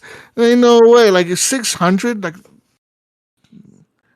there ain't no way. I could see 60 maybe 60. Like really detailed 60 maybe, but not 600, dude. Like there ain't no fucking way. That article has to be typoed. Like there ain't no fucking way. 600 fucking settings. Nuts. we listen to what the gamers want, and they want to have settings. So we've dedicated a whole studio to making just the settings for the graphics for the game. It's a support studio. We've shifted our focus from ray tracing to settings. Yeah. To 600 settings. You know, we could have added ray tracing if we didn't have the whole team working on 600 settings. Yeah, no doubt. But instead we didn't. we just decided to make a bunch of settings for you guys. Oh, that sounds insane. There ain't no way. That article has to be a typo. Gunny, what kind of articles are you giving me that are I figured I'd just throw some Battlefield 6 in there, you know? like IGN has an article too. Let's see if they also say 600 settings. Wow. That'll be that'll mind blown. Yeah. No ray tracing. Yeah, we got 600 settings, guys, but no ray tracing. Sorry. 600 settings. How the fuck? That's just wow. That's got to be, like I said, I just keep going back to like, I don't know, like color on the camos or something, like for each uniform. I don't fucking know. Like, yeah, like. Crazy. like what the fuck? 600? Yeah, whatever. Yeah, like I said, I couldn't even, like you were saying, I couldn't even think what that would possibly be. Yeah, that's just insane. I can't. Well, guess we'll find out when it launches, man. When we're going through our 600. Imagine having to go through the 600 settings before you could play the game. Do you want to adjust this? Confirm. Yes. Yeah. No. Confirm. Yes. Adjust the slider. Adjust the slider again. Adjust this slider. Adjust this slider, Mayo. What your gun? How many Yeah. how many sliders are we gonna have, Mayo, before the game launch? You know how when you launch a game and when you first launch them, you get like the brightness slider, maybe an HDR, maybe an RTX, maybe like, oh, do you want crossplay on? Yes. Do you want subtitles? Yes. Do you want a narrator? No, this shit's gonna be like, you adjust this slider to your preferred setting. Adjust this one. Like, what am I adjusting? You're gonna I don't even know what I'm adjusting right now. I'm just sliding the shit. I don't even know what it's changing. they're gonna be UI adjustments. Just looking at random ass shit. Like, adjust this slider. Adjust what is it? We don't. Like, it's gonna just have a question mark. It's gonna be a slider with a question mark. We don't know what this slider does. You get an achievement for it, like figuring out what it does. This slider, we just added this slider. We don't really know what it does. Go ahead and adjust it for us. What do you want to do here? It's gonna be like, we don't know what the fuck this setting. It's gonna be a bunch of like, we thought this would be a cool setting, but we don't really know what it does. Just go ahead and adjust it for us. Like, fucking A, dude. 600. A Brink's gonna fucking be like spend 20 hours optimizing this game. I already see that fucker. He's gonna be like, no, bro, I can't play yet. I'm still optimizing my settings to get 100, to get 300 frames per second. I gotta optimize my settings. It's gonna be fucking 30 hours later. Finally get to play. Shit. All right. In other news, Helldivers 2. They have an excellent reception on the Xbox platform, has now allowed the series to push past the coveted 500,000 concurrent players. That's right. Thanks in part to the Helldivers 2 and Halo ODST Warbond. Arrow Game Studios' critically acclaimed third-person co-op shooter Helldivers 2 has seen a massive success and resurgence in players thanks to the new release on Xbox, drawing a horde of new and returning players to the game, which pushed the servers to the limits. On Helldivers' official Discord server, Arrowhead developer confirmed that the player count spiked well beyond previous records. At one point, the game's total player count after launch on Xbox soared to 490,000 players. Dang. That's a lot of players. Surpassing the game's prior all-time peak of 458,709 on Steam nearly 1.5 years ago. According to the community posts and in the game tracker, reports indicate that the player counts hovered between 380,000 and 420 concurrent players on Xbox launch day. SteamDB data indicates that 167,795 of those players were on PC, suggesting that more than 250,000 active players were on consoles, and the majority of them being Xbox users. However, the developers negated the initial community estimates, noting that the true peak count was 500,490. While the massive player surge was a welcome boon for the Helldivers community and its publisher, servers, however, were overwhelmed, resulting in crashes, which I did experience myself. At one moment, around 390,000 current players were spreading democracy against Terminate, Illuminate, and Automaton fronts, only for a widespread server crash to drop the player count immediately to 146,818. Players were quick to report the in-game crashes on Xbox, which prevented gamers from progressing past the initial cutscene and rejoining game sessions. But that's not all. Even PC players started experiencing connection issues amid the massive influx. Previously, Arrowhead Game Studios repeatedly worked to expand and raise the game's server capacity due to unprecedented levels of success. Previously, the game's original cap was raised to 250,000, then 360,000, and then ultimately to 700,000 players. And now Helldivers 2 arrival on Xbox marks the first time a Sony-published exclusive arrived on Xbox, coinciding with Xbox exclusive Gears of War Reloaded releasing on PlayStation. So there's that. The Haley ODST Warbond on Helldivers 2 will cost you around 2,100 super credits or $19.99, and it features the A9 Helljumper set, the MA5C Assault Rifle, the Mean Green Hellpod, the M7S SMG, and the 835 Armor Set, and the Eye of the Clandestine Cape. Or Clandestine. Is it clandestine? Clandestine. Clandestine? Whatever. Fuck you, Gunny. What are you, some kind of I don't even know what it English? means. What are you, some fucking English scientist? Huh? English scientist, yeah. But yeah. So yeah, I mean, yeah. The Helldivers, it's doing this thing. Yeah. You're doing good. Keep the updates rolling out, guys. Keep adding That's new right. cool content. Let's That's get right. Kratos, the Kratos War Bond in there next. Assassin's Creed Shadows is on sale for Labor Day. That's right. Hell is Us is getting pretty decent reviews. It has a 77 on Metacritic. Not bad, I guess. Could be worse. Looks like a $50 title. I've been looking at that. So that comes out in a couple days. But it is a Souls like, so.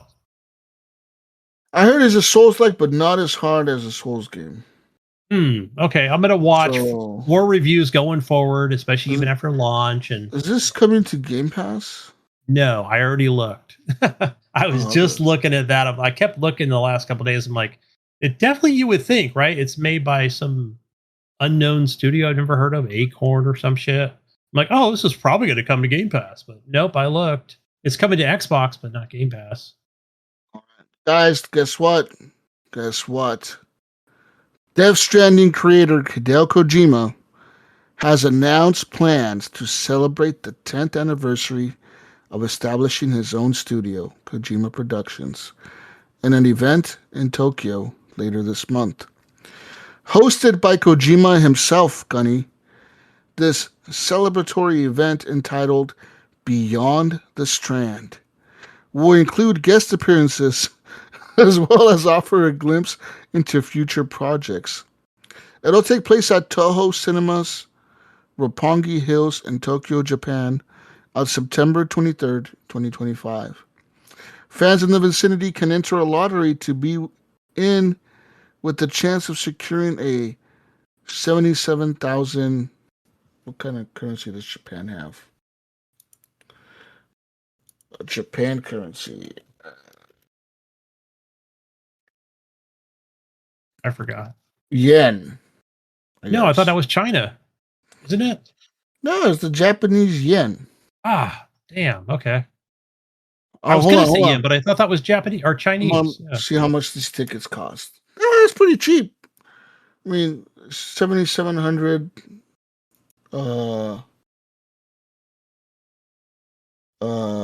yen, which is about $50 in US money. Okay. Listen, Mayo, if you know you're excited for this, tickets go on sale tomorrow, September 2nd. But you can also watch everything online. You just watch it online, Mayo. You don't got to travel to Japan. You just watch it online, okay? So it seems unlikely we'll see much of Kojima's new upcoming PlayStation game, Physint. As a developer recently said, the game remains at the conceptual stage.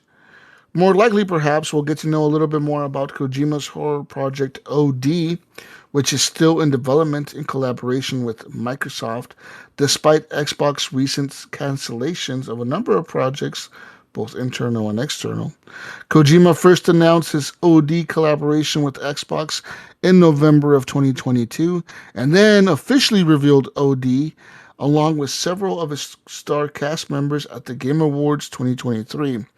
We learned at the time that Kojima was working with filmmaker Jordan Peele to create a horror experience no one has seen before.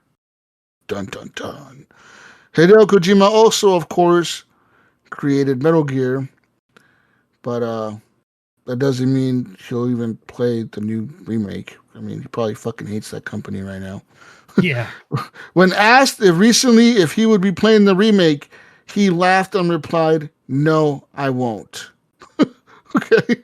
So he said, Gunny, "No, I won't." Yep. Okay. Fuck you. No, I ain't playing that shit. Hell Okay? no. Fuck that That game. said, yeah. Fuck that studio, really. Right? Konami's Hate that. Konami's Metal Gear series producer Noriaki Okamura has said that he'd love to work with Kojima again on Metal Gear. Of course you would, because he's the one that made Metal Gear good. I mean, you guys have tried to make Metal Gear and you guys can't. So, like, of course you would want to work with him. Think about this. This remake is only selling because it's a remake. It's not that it's a new Metal Gear. It's a fucking remake. You know, it's a Kojima game. It's not a Konami game. Even if you rip his name out of the title, like, do they even have his name in the credits? I'm sure they have to have I it, doubt right? it. No. I would think if it's a remake, they probably removed him at all on You everything. think they removed his name from the credits of the new game? You know, I do wonder if they put inspired by Hideo Kojima. Like, is that inspired by? Could Hideo could he get royalties from that? Like, if they said inspired by him, like if they put his name in there, I have no idea. I guess I'm gonna bet they removed it they can't say like or a didn't Hideo. add it. They can't say like a Hideo Kojima game. They just have to say like inspired by Hideo Kojima. Well, right, because in spirit of Hideo Kojima. his spirit, yeah, that would be fucking more shitty to write. Yeah, that would be dick move. Yeah, like, yeah, I guess you're right. Like, if they put his name on there, do they have to pay him? yeah, like inspired by or yeah. Well, I guess no. That was the whole argument why he left Created Konami, by, right? Because yeah. Konami said, "Fuck you, we own Metal Gear. You don't own shit. You may have made it, but we own it." Because Well, I mean, I don't. So what he was probably lead something or I don't know, like designer or he was the I don't even know. director. Was he the director? So yeah, I'm gonna say his name was not in there at all. I'm gonna bet they didn't include it at all. Yeah. That's gonna be my guess. So I'm looking at some shit on Reddit about why he left. So it says here, during the development of Phantom Pain up until at least March or April 2015, there was no indication that anything was amiss. There was even another project in the works, Silent Hill, one that Kojima may have been arguably more excited to work on. Things were honestly never looking better for the series and developer because unlike when Peace Walker and Metal Gear Solid 4 came out, the competition wasn't really there this time. People were fucking excited to consume the new Silent Hills. And then all of a sudden, during the few months up until the game's release, there was a fallout significant enough to warrant the removal of the main person associated with the game's name from the box, which was a clear insult.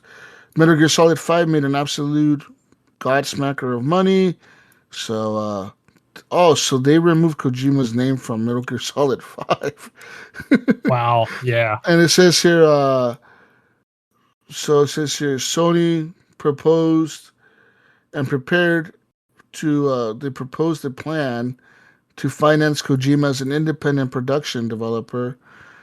During the development of the Phantom Pain, or likely sooner, they approached Kojima with the proposition, and once it was clear that he would accept, or as soon as Konami executives caught wind that Sony was trying to offer this deal, Konami retaliated, and that's what they did. They fucking removed his name from Metal Gear Solid, and that's what caused the sudden fallout. And they also canceled his major project, Silent Hill, which made him pissed off, and he left right after that. Yeah, there wasn't there the PT demo on the PlayStation 4 that people were selling their PlayStation 4s for like $1,000. Wasn't that was the game that was supposed to be like a demo for that Silent Hill, right? That PT shit. Yeah.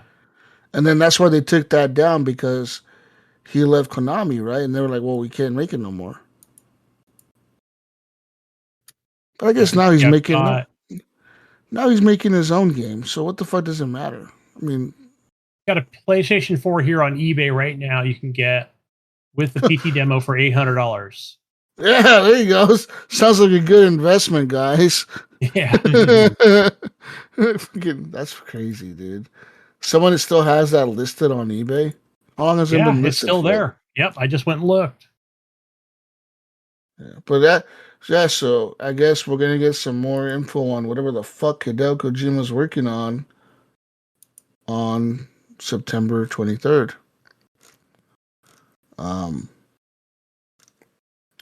Besides that, I don't have any other news. Any other big news, I guess. Solid news. No more news. The news is dead. News died. No more news is gonna happen till next week, guys. Sorry about that. So no more news. We're done. News is done. Yeah. Yeah. On to the next episode.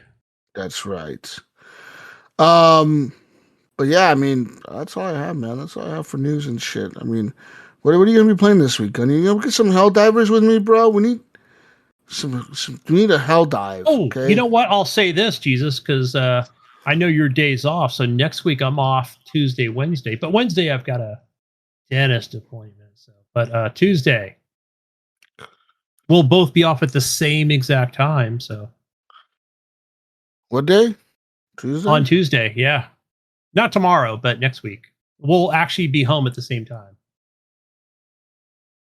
At the same time playing games. All right. Well, And of course on the weekend whenever you're available after work. So if I'm not out of town, which most of the time I've been here, so yeah, working on the let's get together. Let's play some Hell Divers. Let's play some Battlefield, I guess. absolutely That new map that fucking I played that volcano map on Battlefield 2042, that Iwo Jima map. It's actually a pretty good map. In terms of the mode that I played in Breakthrough, it's actually a lot of fun because either you start off on a boat, right, when you're the attacking team. So you start off on a boat and you're like attacking the beach, and the other team is defending the beach. So you're like trying to land on the beach, and there's fucking machine gun fire and rockets and shit coming at you, and you're like in these like hovercraft things, and you're trying to get across the water, and little boats. You're trying to get across the water. You got these snipers and shit trying to take you out, and then the fight goes on up the hill to another base, and then another base, and then you go into the cave, and then you go up another set of fucking tunnels to the higher cave. It is actually pretty intense, the fighting in that game, in that mode, at least in Breakthrough. That Iwo Jima map is fucking fire. wait, let's And get in a helicopter and fucking wreak havoc on him, man. you can. You have the stealth helicopter as the attackers, but they have a lot of like these like anti-air guns around the map that they can jump into, and like just spray the fuck out of the sky. So like your helicopter can go down pretty fucking quick. I got shot down like a lot. Because you also have the transport helicopter. So the transports are cool, but like they don't do a lot of damage, man. Those machine guns on those transport helis don't ever really do a lot of damage. You know what I mean? You know, like the Black Hawks or whatever that are in the game with the little guns mounted on the side or whatever, like the machine guns you can have people use. That shit never does a lot of damage to people. Like I feel like rarely, every once in a while, I'll get an assist when I'm flying that thing, and I'll get like get the gun and like I'll try to fly low to the ground at a base, and we start shooting at the people. Like every once in a while, they'll get a kill. But then all of a sudden, I got like 5 RPGs coming at me, and I can't dodge them all, and then we get shot, and then I crash, and then we die. Yeah.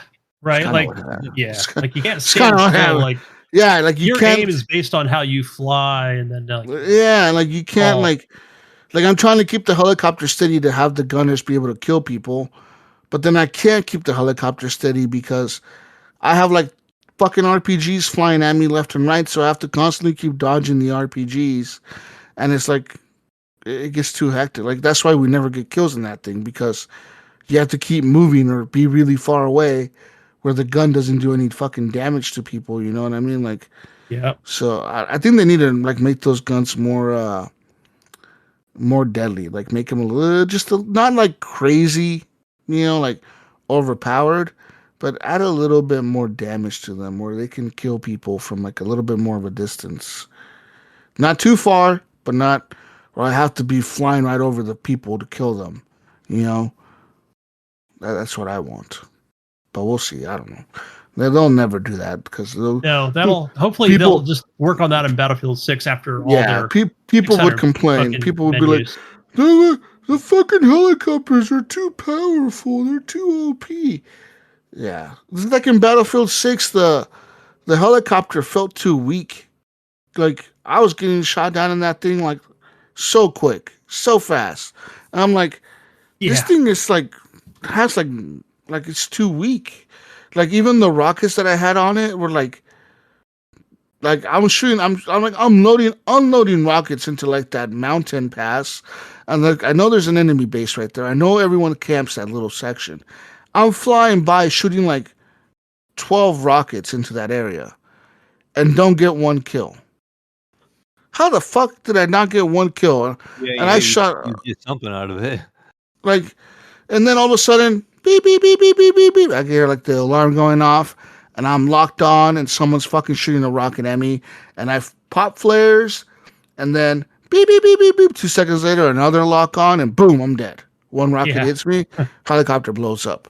What the fuck? I'm like, this is crazy. Like, they have these rockets that could take me out with one hit, but my fucking rockets on my helicopter can't kill them while they're on the ground with no armor around them, camping on a rock, and it doesn't kill them. It's kind of annoying. So they need to make the helicopters a little bit more stronger. It makes it more of a threat. You know what I mean? So when you see one, you're actually scared. You're like, oh, you're not just like, that's a fucking. I'll just shoot this thing with the rocket real quick and it's dead. You know, like when you see one, you feel like threatened. You're like, holy fuck, there's a fucking helicopter coming this way. We better hide, Or like the tanks too. Like, I want them to be a little bit more powerful just because I want to fear them when I see them. You know what I mean? Like, I don't want to be like, oh, I'm just going to run at this tank head on. And Did you see you saw the video with the 6 engineers working on the one tank? yeah. Repair the one tank. I still love that video. Yeah. I saw that happen in my match, dude. I'm like, I was running around and I see our tank driving by down the road, and there's like 7 guys following this tank with torches. I'm like, how come when I'm in a fucking tank and there's not an engineer near me, and this motherfucker has 7 people running behind him repairing the shit out of his tank? I'm like, what the fuck is this bullshit? Yeah, Every time I'm in a fucking tank, no one repairs me ever. Well, all of a sudden I see them in a tank and they got 7 people following them around. Like, what the fuck? That pissed me off. I was like, this is bullshit. Bullshit, Mayo. They were probably in a party. Like they were probably all together. They're probably all friends. All 7 people? I don't know. I mean, could be. Look at them all running around Probably together. some fucking some music star or whatever. Could have been Post Malone or fucking Ice-T or somebody in there. Ice-T in the tank. There's Ice-T. Some streamers in the tank, and that's why he's got all these people following him around, fucking repairing him. Fuck that paparazzi. Streamer. Yeah. But I'm excited for Battlefield. I'm excited as fuck for Battlefield 6, guys. I don't even know, man. I'm not gonna sleep that day. I'm gonna go to work half tired because I didn't sleep all night. Yeah, why not? Right? And it's gonna be crazy. I'm gonna be like, I'm sure the server. Like, honestly though, man, I'm gonna be honest with you. I think the servers are gonna crash the first week. Oh yeah. Yeah, there's not going to be enough servers. Yeah. It'll be like constantly disconnecting, constantly crashing, constant like like you'll be in the middle of a match and boom, disconnected from server. Oh, sorry, servers are too full. You're gonna wait in the queue now. And then EA is gonna release a statement saying, "Oh, we did not anticipate this many players wanting to play Battlefield 6. We didn't think that many people would be playing our game. Yeah, we even though we had the highest beta ever, at 500,000 players. We didn't anticipate this many players wanting to play Battlefield. We are sorry. We're working on adding more servers. And they'll have that fucking statement up for a week. And then a week and a half later, they'll finally add more servers. And then boom, they'll get it sort of fixed. Yep. Yeah, it's kind of what happened with Battlefield 3 and Battlefield 4. They said the same shit. They also said the same shit with, like, I'm pretty sure Battlefield 5 also had the same issue. Or, oh, sorry guys, we didn't anticipate this many players wanting. How do you never anticipate this many players wanting to play your game, bro? You hype the shit out of it. You fucking release some crazy ass cool trailers, get all the hype going. Talk about all these pre-orders you have, and then nothing. Right. Speaking of that, Call of Duty's having their Call of Duty event in Las Vegas, like next week or the week after. They're COD Next or whatever. That's what it's called. okay. Like a competition, or is this like a What the fuck is COD Next? I don't know. is that like their thing for veterans or something? I'm not sure. Apparently, it happened September 30th. Oh, I guess I missed it. Oh, there's a beta for Black Ops 7 coming on October 2nd. And the open beta is on the 5th to the 8th. Dude, Call of Duty looks so shit this year, honestly. Yeah. I didn't even watch the trailer. I'm looking at this like Vault Edition thing that they have up, like a little like a media thing, like an image. And like they're showing like these skins, like get the Vault Edition and you get all this like you have like a robot that is holding like a sniper rifle. You got the like a half robot, another robot holding like a purple and pink gun. You got a guy that looks like he's wearing like a mech suit. He looks like half a robot too. He's holding like some other weird looking gun with like green wires all around it. And then you got this chick that looks like Sub-Zero wearing like some blue armor, like some like it looks like Sub-Zero. And like her like armor is glowing blue and her gun is glowing blue. Operator collection. Her name is Karma. There's Karma, Harper, Ted. Ted is from Zombies, I think. He's the bus driver. And Reaper EW3 EWR3. And then they got all these like guns that you get for the pre-order. They don't look very good, man. I don't think COD's gonna do very good this year. Yeah, it says that so with Black Ops, like the Omni movement is back. The Call of Duty 2025, right? We're talking Black Ops 7, which will continue to feature Treyarch's Omni movement in all game modes, in addition to the new wall running and wall jumping mechanic. Oh my god. The 20 versus 20 skirmish mode, meanwhile, takes place on massive maps and supports new abilities like wingsuits and grappling hooks. There's also no carry forward, right? Which I thought they were all like this, right? Which allows weapons operators and skins from past games to move forward to the next one. Or right? no, they want you to buy all the shit again. No. They originally were going to do it for this game. So originally the thing was they were going to have carry forward. So everyone that bought like the Beavis and Butthead skin, the fucking whatever skins on Black Ops, what is it, 6? The last one? Yeah. On Black Ops 6, whatever you bought in terms of skins, we're going to carry forward. But then people played the Battlefield 6 beta, and Battlefield was like, we're going to have no stupid fucking skins in our game. Yeah, so they're like, uh-oh. Yeah, they're like, we're going to have our fucking military hardcore skins and camos and shit. And then everyone was like, well, what the fuck? What about you, Call of Duty? Why are you gonna have no one wants to play as Beavis and Butthead? It gets stupid. It looks stupid. So Call of Duty walked it back, and they're like, oh, we're boots on the ground. We're a military game too, and we're not gonna have that shit in our new game either. Fuck the skins. This game has identity, Jesus. It has identity. In a statement, Activision acknowledged the conversations about the identity of Call of Duty and how their perceptions from some of its Call of Duty has drifted away from what made Call of Duty unique in the first place. Activision said it understands that people want Call of Duty to be and feel immersive, intense, visceral, and in many ways grounded. Wait, isn't that kind of contradictory when they just said grounded when they're talking about fucking wall jumping and wall banging and popping around like a fucking moron? What do they call it? It's not wall running, right? It's wall jumping, right? They don't. Yeah. That feedback hits home and we take it seriously. We hear you, Activision said. The company did not, however, say what it's doing to address the beyond canceling the carry forward program for Black Ops 7. It appears Activision could be referring to the wacky skins that Call of Duty has become known for in recent years. Some part of the Call of Duty audience enjoys and embraces these skins, and others have said they are a deterrent to the overall experience. I don't know. Yeah, I think people some like it, some don't. It's too late, bro. It's too, because guess what?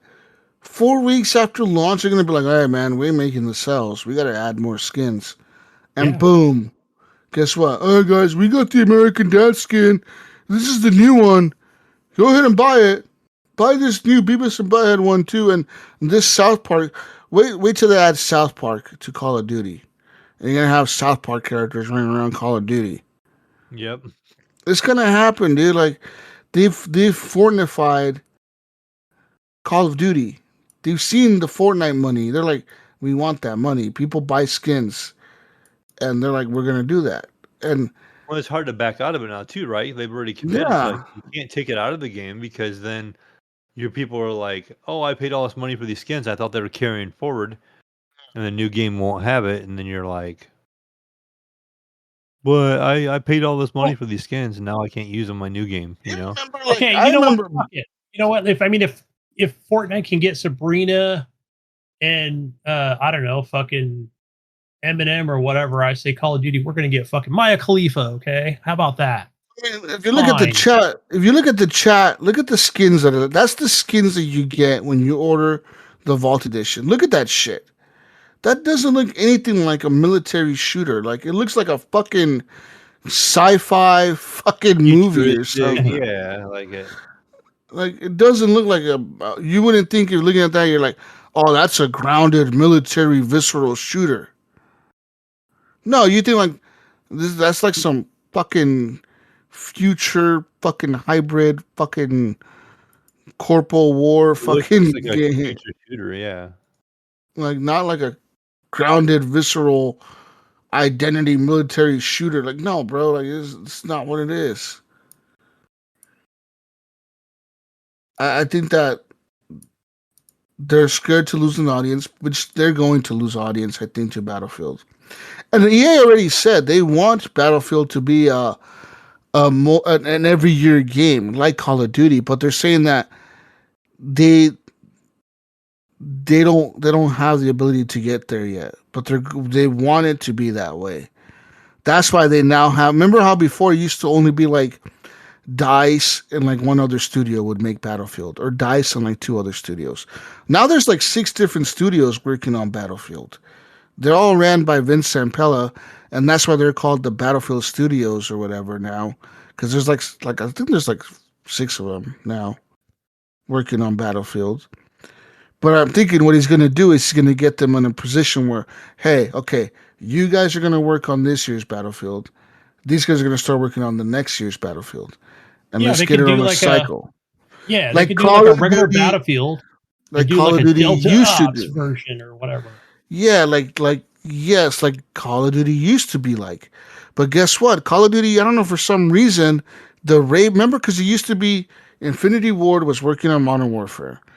Treyarch was doing Black Ops, and Raven was doing whatever other Infinite Warfare or whatever the fuck other shit that they come up with, Advanced Warfare.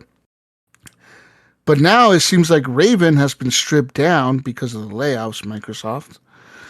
They've been stripped down, and now they're like a support studio for Treyarch and Infinity Ward. So it's like they're no longer their own Call of Duty studio. They're now support studio. They're just little bitches for each one. And now they're releasing Call of Duty Black Ops back to back, Black Ops 6, Black Ops 7, and Modern Warfare back to back, like Modern Warfare 2, Modern Warfare 3, which people complain about that because even I did about Modern Warfare 3. It didn't feel like a new Modern Warfare. It really felt like an expansion to the other Modern Warfare. In my opinion, they should have said, "Hey, this is like a Modern Warfare 3, but really it's an expansion to the last one, and we're just gonna bundle them together. Like if you buy this one, you get all these new maps and all this new shit, but all this shit from this other game is gonna carry forward to this one. So now you're gonna have twice as many maps, twice as much shit." But they don't do that. The problem is they try to like sell you each game as a new experience, and it's not. And that's where they're fucking up. I think that if they were to say, "Hey, we got Black Ops 7 coming out," and like, "Yeah, we understand you guys spend a lot of money on Black Ops 6. Guess what? Just give us $70 for this, right? Full price. But all your shit and all the maps from Black Ops 6 will carry over to this. So now you guys have like 40 or 50 maps instead of 16 or whatever they launch with. Now you have like 40 maps at launch, and we're going to add more to it. And we're going to add more skins and more stuff, and it's just going to keep growing. You know what I mean? That's what they need to do. That's why Fortnite is smart as fuck, because everything that you buy in that game carries to any game mode in that game. Mm-hmm. You could play Battle Royale, you can play Team Deathmatch, you can play No Build, you can play some random scary game. Like the other day I was watching my daughter play, right? And I was playing with her, and dude, she was playing like shit that's not even close to Fortnite.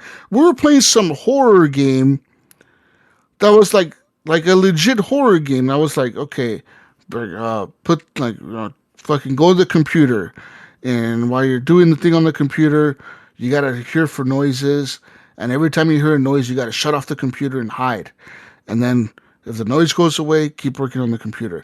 And then the other game, some other game that was like Jurassic Park. Like you're in the car in the movie of Jurassic Park, the first movie. You're in the little Jeep, and then the power goes out, the T-Rex breaks out, and then you have to escape from the T-Rex. So you have to like fucking like build the car and like drive away from the T-Rex. And then there was another game where she was playing. There was like some other random ass shit, and I'm like, what the fuck? I'm like, this has like so many different modes. It's like Roblox, Fortnite. And she's like, yeah, it really is. I'm like, it's fucking nuts. But all the skins carry to every mode. That's what Call of Duty needs to do. And say, fuck it. If they're gonna Fortnite their game, they might as well just go all in on that shit and be like, yeah, fuck it, we don't care. Monkey see, monkey do, man. Think about how many more people would buy more skins if they said, hey man, you buy this skin once, you're gonna use it 10 years from now. You know, and it's still gonna be in your account 10 years from now. I have a fucking Borderlands skin from like I don't know when in my Fortnite account. My daughter was laughing at me. She's like, "You have a really old skin." I'm like, "Yeah, I know I do." And she's like, "What the fuck is this shit?" She's like, "What is this old skin you have?" I'm like, I don't know. I got it with some game or something. I don't fucking know. I don't know. And then she was making fun of my emotes. She's like, you have really old emotes. I'm like, I haven't played Fortnite in like 5 fucking years. What do you want me to do? Like I don't play this shit. Boomer shooter for you. But yeah. Anyways. Did you play the Blitz mode, Jesus, on Fortnite? No, but we were playing no build, and then she wanted to 1v1 me for V-Bucks. So, of course, I told her, okay, I'll 1v1 you, but no building. And I she think it's agreed, back right? on iOS now. She agreed, Gunny, to fight me with no building, 1v1, Mayo.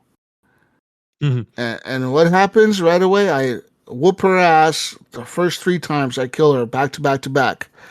She thought that I was going to be some fucking boomer that didn't know how to play a shooter. And I fucked her. I fucked her up. The first, like, no building. And then what does she do in the 4th round? Starts building shit. And I'm like, hey, what the fuck are you doing? And then she whooped my ass building shit because I couldn't keep up. I was like, I can't keep up with this building shit. Because, like, she was building stuff and going up above me and around me and just build, build, build, build, build. I'm like, what the fuck? And quick, too, dude. Like, she was on PlayStation, and I'm like, how the fuck do you build so fast? I was, like, in shock. But, yeah, she thought that fighting me 1v1 with no build, that she was going to whoop my ass. Like, she thought, oh, I got this, boomer. Oh, no, no. You realize I play a lot of shooters, kid. Oh, Yeah. shit. Looks like But yeah, Fortnite's man. back on iPhones. Oh, it is. Yeah, it's been back on iPhones for a while now. Um, but yeah, man, yeah, Fortnite. There's a new Destiny on mobile that came out as well. I've heard people were playing that. I don't know. It's on my phone. I haven't played it yet. I did pre-order it.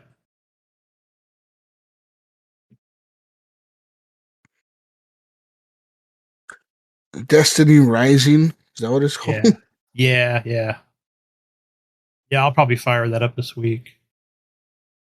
See what that's about. It's made by NetEase, so it's probably nothing like an actual Destiny game. I don't know. It's probably got It looks like a shooter with the Destiny shit. Is it like just like the multiplayer part of Destiny, or is it like? I know we've done articles on it, but I have no idea. I'm looking at the game right now. I haven't even watched any gameplay or anything. This is like a legit Destiny game. It has a campaign, Okay. so it's a legit Destiny game without put on your phone. So Yeah. it has like an RPG element to it, like you're playing a game, like a campaign. Like that's kind of awkward. I'm downloading it. Jesus, like I'm on it. I'm downloading it and watching. Guys, I spent all my paycheck on Destiny Mobile. I had to buy the skins. They were really cool skins. How many gigs is it? Because I remember I played Warzone. It was like that took up all my space on my freaking iPad. It's only 3 gigs. Oh, nothing. Well, 2 then you'll probably get in the game, and then it'll Yeah. ask you for Hey, another 10 gigs. we have to download 500 gigs on your phone. Do you Yeah, allow That's, us? that's the launcher. We have to download Shader 600. compilation, We got 12 gig update. we got 400 graphical settings for you to fuck with. Right. Oh man, all the graphical settings. But that's all I have, Gunny. What are you gonna be playing this week? Yo, you know what I really wanted to? Okay, so I do want to finish up Death Stranding 2. So yeah, I'll probably would definitely want to dive into that more. But then I I need also to have finish that. I mean, I've got Final Fantasy 17 that I purchased, right? That I haven't touched yet. You 17, bought that? 16. Yeah, I bought it when it was on sale, like over a month ago. I wanted to get it while it was on sale so I can play it when I want to. I don't know. I really love that fucking demo, man. It was so good. It was just had that. Yeah. I want to play Final Fantasy VII Remake. Is this the second part Yeah. is out now, right?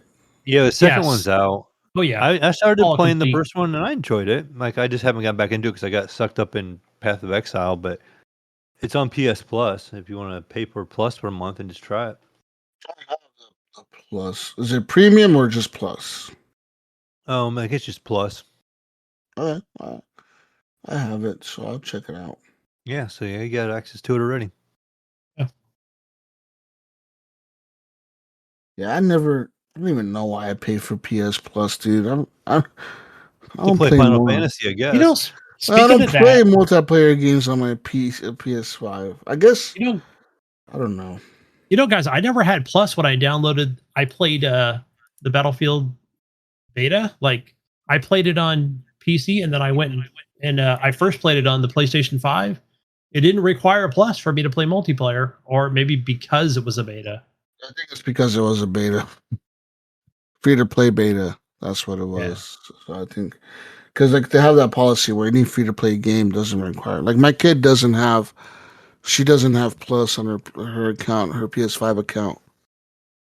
But she can still party up with people and talk, which I thought that was a requirement to be able to like party with people. You had to have Plus, but I guess on Fortnite you don't. Like, Hmm. because she chats with like her Because it's friend. a free to play game. Is that why? I It's got to don't be it. know. I don't know. Yeah, it must be Anyways, something in the rules. wait, no, you do not need PS Plus to have a party chat with friends on PlayStation. Okay. That's kind of cool. Does Xbox still require gold to have a party chat? Oh, yeah, I'm sure they do. Well, probably unless it is like, yeah, I don't think you can. No, you. That was always the thing on 360. I remember you had to That's the have thing, yeah. gold. You had to have it. Yeah, it would not let So, you join a voice chat. but on PlayStation, you don't have to have it. You can join a voice chat just by inviting your friends. Okay. Oh, I mean, we did it. Jesus, we were playing. Yeah, we were talking about Death Stranding. Yeah. Yeah, I Yeah, that's guess. right. Yep. But I mean, I have Plus, so I wouldn't know. But yeah, I don't. I don't have it. So yeah. That's pretty cool, man. Shout out to PlayStation for still being friendly to the hobo community. Right. Still a hobo friendly console, the PlayStation. What are you gonna be playing this week, Mayo? Probably more Path of Exile 2. Oh, this fuck, we've lost him, Gunny. This guy's He's gonna gonna be be into it, I'm man. obsessed. fucking Path of Exile, fucking for the next 2 years. So we're gonna And hear. Gonna unlock all 7 characters or whatever. Yeah, yep. I Gonna got play freaking 7,000 Classes. hours, 75,000 hours on Path of Exile 2 or 1 or whatever. Is it He's Yeah. 2 gonna or spend at 1? least 20 hours in that skill 2. tree getting lost. Oh yeah, that skill tree is ridiculous. Yeah. But Yeah. that maybe I'll probably get back into Final Fantasy 7 as well, the remake on the PlayStation. Trying to get a little further into that. But that's all I see myself playing, or at least right away right now, unless something new jumps out at me. Okay. All right, Jesus, you're gonna be finishing up Mafia: The Old Country. Fuck, you're reminding me about that shit. I forgot. So much shit to play out there. Yeah.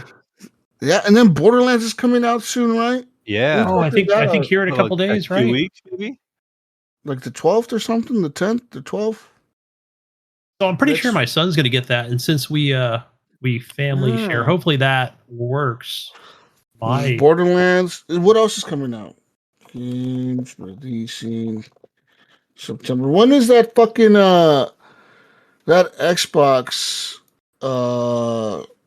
that fucking Silk Song. Outer Worlds Oh, Outer coming? Worlds too. Yeah. Is that this month? Yeah, I'll find out. Oh, man. So Hell Is Us is releasing here in a couple days. The release date for Outer Worlds 2, October 29th. So it's a little ways away. 2 more So months. the big one this month is Might as well come out in Borderlands November. Deep Rock Galactic Survivor. The fuck is that? It's already a thing, isn't it? Oh, you know what? That was an early access game. Yeah, it might be going 1.0 maybe. Yeah. Frostpunk 2 is coming to the consoles this month. Dying Light the Beast is coming out this month. Silent Hill F. The fuck is that? I thought that was already out. Maybe it is. I don't fucking know. Maybe it's just on. Yeah, it could just be on PlayStation for now. Don't know, but I know that it's already out. It's already a thing, right? I thought it was. Okay. What's this fucking game, Baby Steps? Have you seen this bullshit ass game? It looks like one of those like ragdoll, like weird physics games where like, there's like this dude that walks around, but he walks like a baby, and like he it's like a walking simulator. No, I haven't. Oh, I've seen trailers. It looks so dumb, but why are people like hyping it up? It's so just fucking stupid. isn't there a wheelchair basketball out? I think that's all. That might be on the Switch too, though. The new DLC for Indiana Jones comes out in 3 days. Yeah, there you go. I did enjoy that game. I could just buy the DLC since I already have it on Game Pass. The new Hollow Knight is coming out also. I should try to play that first one again. I never really got into it the first time, but I feel like I want to kind of go back into it and try it now. Around 3 days, man. You got 3 days to play it. I don't think I'm going to beat the first one in 3 days, so we'll have to. No. You got all the time in the world, Mayo. Just don't sleep, bro. Yeah, it's just true. Don't do anything but play Hollow Knight for the next day or two. You beat it. Yeah. But yeah, there we go. That'll be my goal. I'll fire up Hollow Knight this week. Oh yeah, Dying Light. I thought that was Destiny. My bad. It's Dying Light, the Beast. All right, guys, I'm out of here. We're out of here. I'm Gunny Chief. I'm Gunny Chief on everything, pretty much, except for PlayStation. On everything. Cool. What about you, Mayo? You're gonna find me on Discord. PlayStation Network is the Mayo 1. Be on there playing more Path of Exile. I'm sure on Steam. If you want to play, hit me up.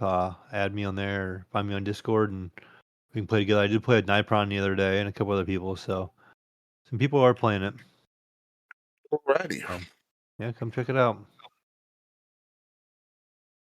What about you, Jesus? Find me on everything at Jesus Walk Slot. I'll be playing some Helldivers, Mafia, Battlefield. No Call of Duty. I think I'm gonna uninstall that. You're gonna free up like half a terabyte of space in your computer. That shit. I never finished my goal though of prestiging 10 times. Got too caught up on other shit. Oh well. It's all right. I'll have another year to prestige because I'm not getting the new one. I'll play the new one on Game Pass, but I don't want to buy it.